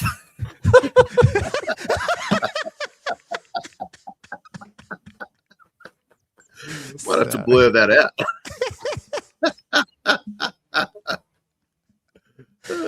Trust Jay, you're going to destroy this. God. Hey, why does this always happen to me?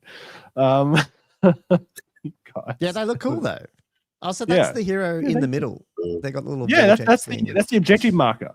Right. So each table, and then whoever gets the most victory points from that objective marker gets to just take that model home for whatever that's worth.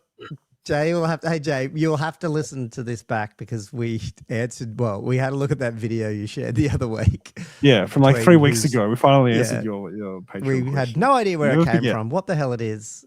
There's 18 million views on it, and we were totally confused, but it was kind of fun.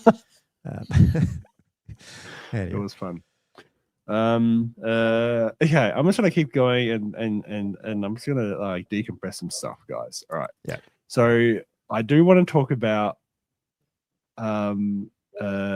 AI in modeling, because I haven't really talked about this much, but I do want to I actually went into it quite a bit, building my Daemonettes, cool. the whole army, just in little bits and pieces, like just peripheral. And I'll show you what I was doing. So it started with these doing these musicians, because first off I had an idea to do the violinist. And like is that it? Yeah, so I bought a violin STL, and I was like, how do I use this on the Daemonet? I ended up putting the image of the violin into AI to like make it a bit more demonic, and I sort of did it. It's sort of that's what I bought, and sort of I used that image to make that, and I was like, oh, that's still not really what I want. So then I got chat to do like a full rendering of it, because what it let me do is I could put that in like a meshy, which is like an AI that creates an STL, and if you give it like orthogonal views, it can create an image for you. What a travesty.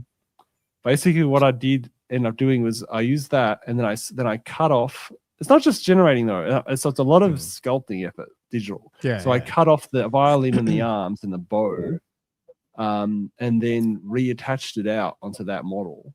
And the flute was sort of the same. So the flute, I grabbed a flute. Like I tried to do with a flute. The flute I didn't really like, so I got it to make it another flute. And I sort of again cut the arms off, put the flute in, attached it to the existing model, and ended up with a flute. Like this is quite fun because I've never been able to do this kind of thing before, man. I know, like it's this is so cool. I mean, you know me. Don't tell Patty. She'll be in an uproar. Oh no, I know Gommo's gonna like it. That's what I'm telling. Now that's not the end of the story, because I kept doing other things. So these champions that I got, like the sword is like from, I think it's a dark elf, witch elf champion type armor I've used there, but the little headdress, that's AI generated. So again, that's four views. I put it in Meshy. It sort of came out with this quite flat one, and I was like, not that happy with it. So then I ended up going into a blender and like bending it to get it on the head. So you didn't plug Claude or anything into Blender, because you can do that as well and let it just drive Blender. No, I haven't done anything like that. So this is all. So I only did the generation. So everything else I had to do myself. So I had to work out how to bend things and make it sort of sit properly. So it makes them like more championy. So and I've got a command going with the Daemonettes because those models don't exist. This one was another one where I wanted to like on the chariot, just like blow Icarus kind of thing. So I sort of tried to generate like a hand that would do that. Again, these arms and the cross arms, that's like pointing. Like it's quite fun. Just being able to make things so like these are off original models. I've added the arms, these two. So the rest of the models like as is. This one is just like almost fully, like the body and the arm. I had to puff everything up because when you print these things off, the arm's actually quite dangly. So I had to go back and inflate it almost and the hair I had to like transfer some of the other Daemonette hair to make it look okay. That was what it generated. And yeah, as you can see, like there's lots of stuff on there that's irrelevant. Yeah, it's just not gonna. These two. How many nipples did you paint in this whole army? I'm not answering this question. Not answering the question. These two took a fair bit of work because what generates is I'm not even talking over you two. Is like it's got the heads and it's like and the swords and stuff and it's all slightly different aesthetic to it. But because I was able to transplant the existing like claws and arm like heads and that kind of thing, it sort of brings it back into the same aesthetic. But it like this was supposed to be a unit filler. It's so subtle, you can't even tell it's a unit filler. Really, it's just supposed to be fancy things. Anyway, like so there's I can't believe like the options that running generating STLs using AI prompts and stuff it gives you like. In terms of just being able to generate even small pieces like a chest or a flute kind of thing, and an arm, so it's holding in the right way. Stuff that unless you can sculpt from scratch, you just can't do it. Like people aren't selling like a certain custom not that type thing.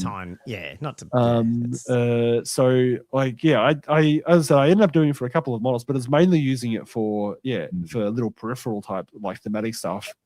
And it just creates a lot of theme out of it, so yeah, I mean, I'm not sure. Josh, sorry to interrupt. There were some questions. Jay wanted to know how long it takes to get good at Blender, and people that's an actual question. Your nipple technique for painting. A few people just wondering if it's shaded and highlighted. They look quite good, and obviously it's got some stupid questions. Oh my god! All right, how long take you with Blender? I don't know, Jay, because I'm not particularly good at Blender. I'm okay at Mesh Mixer. I have gotten okay at in terms of sculpt, like just pushing sculpting and stuff and changing things. But Blender, I haven't gotten any good at. But yeah, as to the rest of the questions, I refuse to answer. I refuse. But what about that one? The one with the Snickers? Which one? Where was that one? I was really hoping to see a modelled Snickers bar on the Keeper of Secrets. Would have been nice. A veiny monolith. And with AI, I can now do that. Yeah, I can just Keeper of Snickers. Keeper of Snickers. They're fast. They're fast, this audience. Oh my god. Yeah. What is the whole? Actually, John, John's just saying we did not give you enough credit at Oldhammer, but this begs the question: when judging best painted, how do you factor those 3D prints / AI? Probably a topic for another show. And yeah, probably. And I think there's an interesting thing that we might be supporting on a Kickstarter coming up that maybe we'll do an episode on it, which I think flows into this. When you get like it's not even like you guys would know, like it's not like you just most AIs like this. It's not like you just prompt it and you get the perfect thing back. So the creativity changes a bit, where it's a little bit easier to get something rather than a blank page. Yeah. But there's still some skill in turning that into actually something that is holistic, whether or not that's software or is it, whatever. And now it's mesh stuff. But what's coming is obviously it's coming and it's going to disrupt and it's getting even better. And then there's also what we'll probably talk about is the printers are actually getting fucking fantastic. We're seeing 3D UV color printers that are like 10 million colors, like not just like 4 colors, like fully like printing. And it can be used for like 2D textured stuff, but it can also be used to print just a high resolution model. And if you have to pre-color it digitally, and no one's really doing that yet. But it'd be lovely. That's a huge discussion. Huge implications. I think that's and like I don't know. I don't know where it'll land, but I just think But I think in terms of appreciating a hobby and that type of thing, like I think a lot of it certainly right where we are. Like as you can see, like with the stuff I was doing there, like I was using AI to generate stuff, but it would sort of get me the first step to go, okay, I've got this. And now I've got to take that and like rip it out of that part and then put it on something. Like, there was still a lot of effort on my part to build all that. And a lot of input. And then then you print it and then you got to paint it on all that kind of thing too. I think it's, I might have to catch up on that because catch up to where you're at with some of that, because I would love to play around with that stuff. I need to. It's like anything. When you go, I don't know how to do it. You go, well, ask AI. That's always the answer. Is just get it to tell you how to do it. So regarding the nipples, though, right? So I do have a nipple story, and that's to do with Chat GTP, because a lot of the time when I was trying to generate these renders, it would be like, oh, sorry, can't generate it. It's too sexualized. And Josh is taking pictures of his nipple. I'll be like, oh, but you generated the other nipple ones. And it's like, you didn't phrase it right. You need to phrase it like it's a miniature. It's not pornographic. It's just like it's a render. You're using it for that. So I'm like, okay, can you rephrase it for me so you can generate it? And be like, here's the thing. Yeah, I'm not trying to do a naked woman. I'm trying to do a naked woman with blades and blood, and like, it's totally fine. Did you upload a picture of your nipple, Josh? That's what I want to know. Into ChatGPT. No. ChatGPT has never seen any part of that.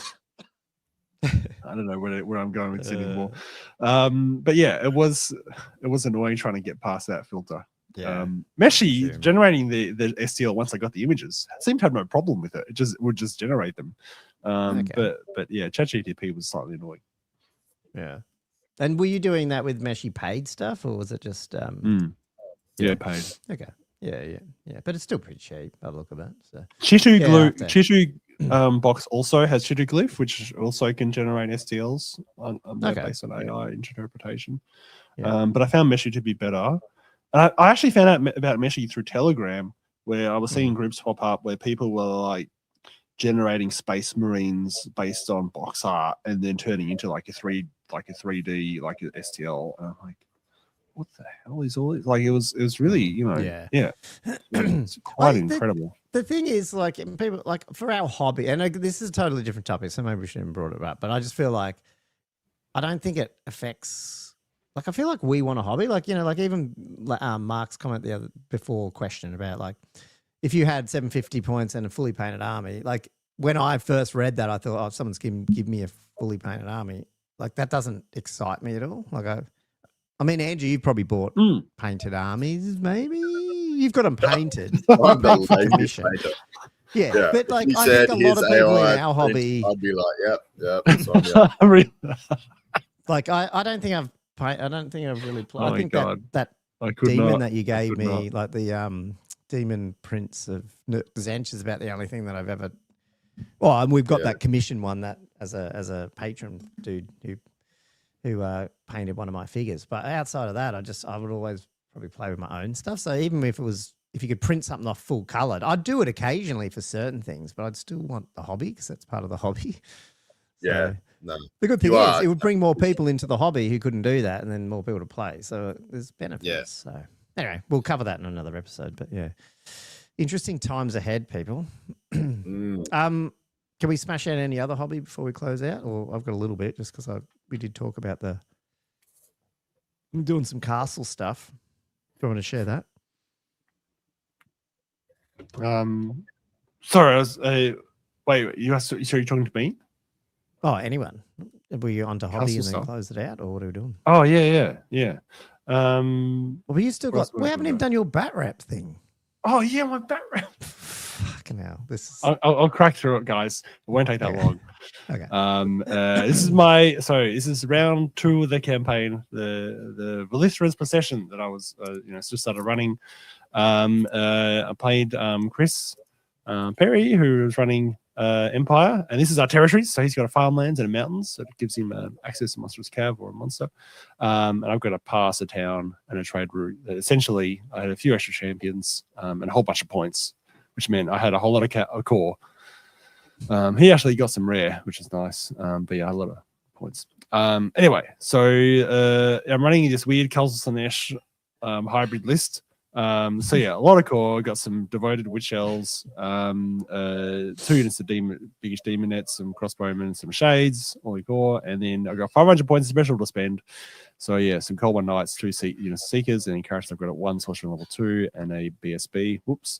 And then yeah, Chris had a captain. He brought a war wagon for his rare. Love it. Yeah, he brought a war wagon. A war wagon, guys. We got some road wardens, mortar, 3 demogryphs.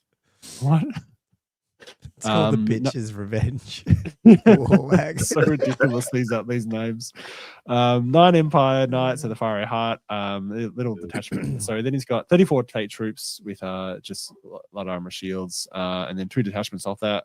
Free company with I think extra hand weapons and thrown weapons, and 5 like level 17 of those, and then 5 archers, and then another unit of 21 veteran state troops with halberds and the war banner. And then yeah, he's got captain, a BSB, and a mage level 1. I love how in this, because this the magic items are so limited, like when you're looking at the characters, so like when we're telling each other's lists, we're actually like just listing off the mundane equipment they had because they didn't have hardly any other magic items.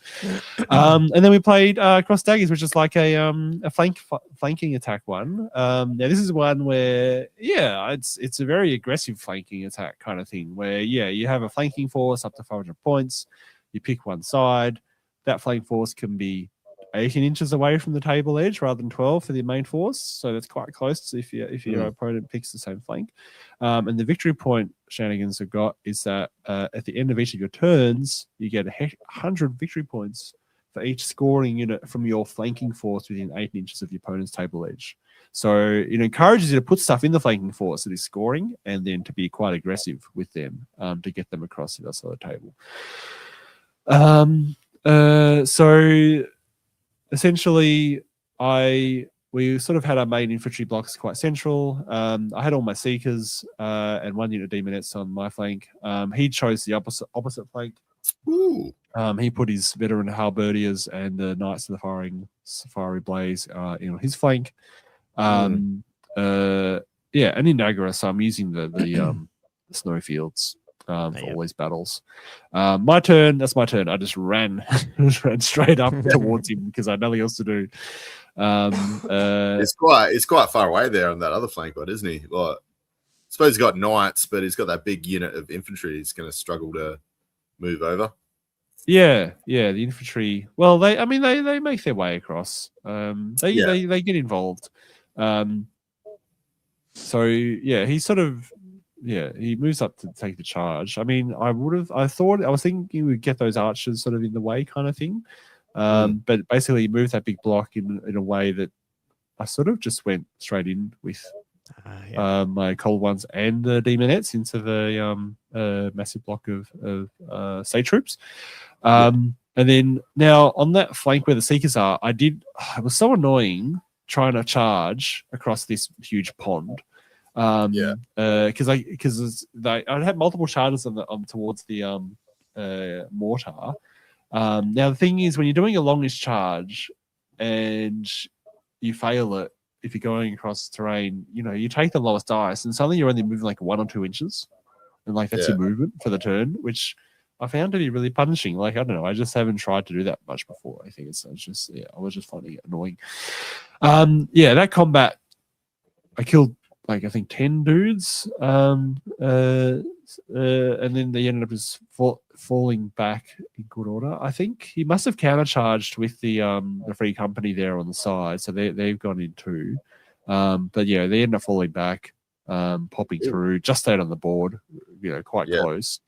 Then the free company fell back. They followed up. Probably the key thing that happened really is that the Cold One Knights overran into the little archer detachment. In his turn, wiped them out, and then they pretty much just reformed. I've got a photo of it, and they could just face towards the war wagon. That war wagon had got straight into the witch elves. They killed like 8 witch elves. And then I rolled double ones on the break, or it was a 4 or something like it must have been double ones. So the witch elves held because that war wagon, guys, that war wagon's good. Like he rolled the 1 on the impact hits, so he fluffed the impact hits. But then he rolled like max stomps, and between the other attacks, he ended up still killing like 8 witch elves. So I feel like the war wagon is underrated, especially in smaller games. Like I think it's actually quite good. Because all the different weapons, but isn't it, with the old war wagon? Oh, so many weapons to roll through. Yeah. Those Cold One Knights, because they could just pivot, they just reformed after killing those archers. They could just face directly towards the war wagon. And then they just the chargeable road wardens fled the charge. They popped through the war wagon and went straight in the side. I got Demonic Vessel up, so I had an extra attack and strength AP. It's the BSB pretty much just killed it. I didn't even roll anything else. Then the halberds actually charged the Cold One Knights. Now this is interesting because this is when I discovered Cold One Knights can, they can grind pretty well with the Cold Ones with 2 attacks for 4 each. And with a 2-up save, and you've got a character in there that put out damage, they ended up just straight up winning the combat, even though they got charged by the halberds. Because the halberds, because they're only fighting with 1 rank when they charge. They got a bit of set of combat res, but with all the attacks that I can do back at them, meant that they actually ended up fleeing. Down here, my main block of Daemonettes is still getting whittled down because they charged they kill the free company, that they end up hitting the demis. They sort of get in this combat with the demis, and then the other big block of state troops end up hitting them on the flank. But then eventually the other Daemonette unit hits them, and then the Seekers hit the side, and then that was it. They did pretty well, the old Daemonettes. And then I got an extra pass, so because I drew a territory. He'd staked. I don't know what happened. No, actually no, because he had one less territory than me at the start. I draw 2 territories. I pick one out of what he'd staked or the 2, and then he gets whatever's left over. So I picked a pass, which meant because I think I drew a ruins and a pass, and the ruins is you get more rare kind of thing. And I was like, do I want rare or just want more points? So I picked the pass. I roll like 15, I get 160 points. So now I've got like almost 900 points from the next round, but I still only have 500 points special and about 250 points of characters, and that's it kind of thing. So I need like 1,500 points of core to try to put together. I miss it. How big was his army points wise versus yours? It was pretty close. 15. Okay. His was about just over 100 points less. Yeah. So, but he had more rare kind of thing. Yeah. But my army was marginally bigger, and then mine was really bigger again now. Anyway, that's my round 2. That's round 2 done. So next month we'll do another one. And GT, man, you get a lot of games in before you head off. Oh, so many games. Remember when you didn't play Old World, and now you're like just smashing? Now I'm like the one playing it. What are these 2 guys doing? We'll close up in a minute, but I did start getting through some terrain because I got some castles off Andrew. So I've got my little. wrong window to actually move it. That's my little test one there, and I did a little pond just for some fun. I don't know what the hell that thing's come out. The hell is that? Is that a photo artifact? I don't know what that thing on the left is. No, isn't that a bit of like dried up? Because you got the water stuff on it, the water effect. Maybe I bumped it with something. I have to check that. I didn't notice that. Yeah, it's my little castle. Yeah, it's a really quick job. Like, I mean, it takes literally was about half an hour painting. Obviously a bit more with the oil, not oil, but washing it all. But I did another version of this, just a bit deader, if you know what I mean. Might go on one of the other boards. And then I've started 3 more, and then I went, I need one for a Badlands. So I'm starting a Badlands, sort of like the little reddish browny version of it. So, I love it. This one isn't like washed or anything yet. I'll just smash out this one. I'm going to have like almost black doors on this one. I thought that might pop a bit more. But yeah, I'll have a few different sort of versions, I think. But yeah, most of them I'll probably do similar to that sort of pattern. That sort of one, maybe. I don't know. We'll see. I'll just play around. You get bored doing the same thing. That's all. So, yeah. But I mean, you can smash it out with the airbrush. You can you just go. That looks so good. Really. Like just that little bit of variation. Yeah, that's just subtle. It probably could pop it a little bit more, but I mean, I don't know. I feel like because it's airbrushed, you sort of would need to do it twice, and it's just I don't know. It's not worth it. You know what I mean? Yeah. Like if you brushed it, you could get the accent really high, but with an airbrush, you generally need to do. I find you need to do like a couple of layers. Do you know what I mean? To make it really pop. And I don't think it needs it. I just said, fuck it. It's a castle. It'll do. So, yeah. Anyway, yeah. Well, no, I can tell you, Andrew, what I did. It's not hard, but yeah. Hopefully you can smash through. I've got 3 more to go there. The only problem is with this one that's laying down, I try fucking Bunnings. I originally sprayed that top part with the white Rust-Oleum to see if I could do a quick like highlight. That shit, just fucking speckled it. And I was like, Classic. The Rust-Oleum black matte, the flat double black matte is probably pretty good spray, but the white, don't buy it, people. It's fucking horrendous. It's like every white. I've never got a good white break like rattle can. I just can't do it. All right. Yeah, I don't know, the Games Workshop, but I barely use white anymore. Hobby ones? Yeah. Really, Citadel and the Vallejo. I'll probably take them out in the worst. Fun for me. Usually I only use the white, really. That's all I buy. Yeah, you're a white one. I always use. I swear I use more browns and like bony colours than I do like for undercoats and stuff. But yeah. But this I did do. Actually, it's not even black because the prints are black. It's white. I didn't want to prime them black because I can't tell what a Daemonettes on this.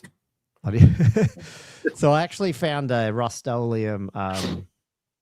What color is it? It's like a really dark black, like dark grey. What's the word? What would be a dark grey? Can't remember. Slate. That's it. And it's sort of so it's almost like it's almost like dark grey blue, but like pretty dark. So at least when you spray it on those black prints, you can tell you've like primed it, because otherwise I can't tell with the black if I've primed it. And I've done that the before with one or the matte, because I was in there today. It's ultra matte. It's called ultra matte, I think. Work out which one's That's what I'm doing with these castles, and they come out pretty good, I thought, because then I just hit them with some airbrush lighter grey, and then went to town with the little 3 different I use like a Tuscal fur equivalent and like a bony colour on the little highlights, and then hit it with some null. Oh no, then I dry brush the whole thing with a really light grey, and then hit it with the null oil equivalent, and then that's it. It's basically the once 360 once bitten formula for painting castle walls. That's where I got it from. Yeah. So, nice. So if you've searched YouTube back, you'll see but he did it with a brush sitting there. Anyway. Yeah. But yeah, we'll get through them and it'll be good. So awesome. Having fun with those pond things though, because I mean I'm doing them quick because they're just terrain for that. Like they take jack all to do. Like you could spend way more time. Like Josh's look fucking realistic, but these ones, I don't know, they've come out pretty good considering it's like 3 different colors airbrushed with a little bit of dry brush, Nah, a bit of a that was quick really good. oil, Yeah. not oil, but like a wash. Yeah. Let it dry. Oh, actually, and I don't even hardly let it dry. And then I whack Mod Podge on. It's like glue, and then I do a little bit of the static grass, and then while there's still bits of glue around, I just whack a few of the actual tufts of grass, and then I just whack it with the water effect and go to bed. And then when I wake up in the morning, it like looks finished. Like You're not going to put a little jetty on it like Josh's, or like I'm not doing boat? any of that stuff. Yeah, no. Little ducks swimming around. It's just like smash them out. Rod or Yeah. something. It literally takes like half an hour to paint one of those river things, and then you just let it sit. So Yeah. I probably would like to go and get some ink to do what you did, Josh, like colouring the stuff, but I don't really have any inks. Oh, to colour Didn't the you do that? the resin. You sort of need ink, don't you, to really colour that resin stuff to make it work properly? Yeah. So you're better off using like specific ink that's designed for resin, like the Woodland Scenics have a range for it. You can use acrylic paint, and I did use it for the frozen lake. Yeah, but it sort of had the good frosty look that you but wanted. only that. because it creates a weird sort of granular, frosty look to it. If you're using it for normal water, I probably wouldn't use acrylic paint, really. Yeah, but I might try that then with a frosty one, because I've got another frost one that I want to do up, so I might try that. Yeah, you should totally try it with that. But yeah, the Woodland Seedings have got not that expensive. They've got different colors of like fairly realistic looking, like olivey or bluey or greenish colors of water, depending what you want. Yeah, I probably just want something good fairly option. darkish and But that's cool. No, it's been fun, so it's been good to. And I've got like 4 buildings to do. I want to do. Plus, there's a bunch of hills and we've got more. Well, we've got trees. We've got heaps of crap to do. Oh, and then I asked Andrew to print like a bunch of other stuff, but we'll see how we go. It's going right now. Oh, is it? Oh, cool. Awesome. We'll get there. Yeah. I want to do a city board, so I want to do 3 or 4 new buildings, plus that fortress from GW that I bought ages ago. So I'll smash out that with airbrush. And, should be good. Okay, guys, I think it's time to wrap it up. Right. Yep. Okay, cool. I don't know who's still on. Josh is struggling. Anyway, everyone, that was episode 155. Hope you enjoyed our, what was it? Our, what did we miss? We missed a lot, as you could see, all the stuff. But now we've caught up, and we're next week chatting vampire counts. No, I don't know. Maybe we are. Who knows? We'll see where we are. Was that hour and a half you telling Val what to do with vampire counts? Just tell him. No, it didn't even mention it. The only thing I would say, and I'm probably not supposed to say, he's got a whiteboard behind him that was full of Warhammer maths. I swear to God. And I was like, what the fuck is on that board? I swear it's like look at it. T4 to this. So what's he doing? Like he puts that much thought and stuff into the Renegade stuff. So good old Val. He's a legend. Love it. Anyway, we're going to wrap this up. Thanks for watching as usual. Please support the show as usual with the likes, subscribes, comments as well. Send us your insults and your good suggestions. We do love that. And if you want to financially support us, you can do that too over at patreon.com/oldworldfanatics. Until next week, keep hobbying, keep rolling some dice, and we'll play some Battle March, and we'll see you next week. See you guys. All right. Yeah. Bye.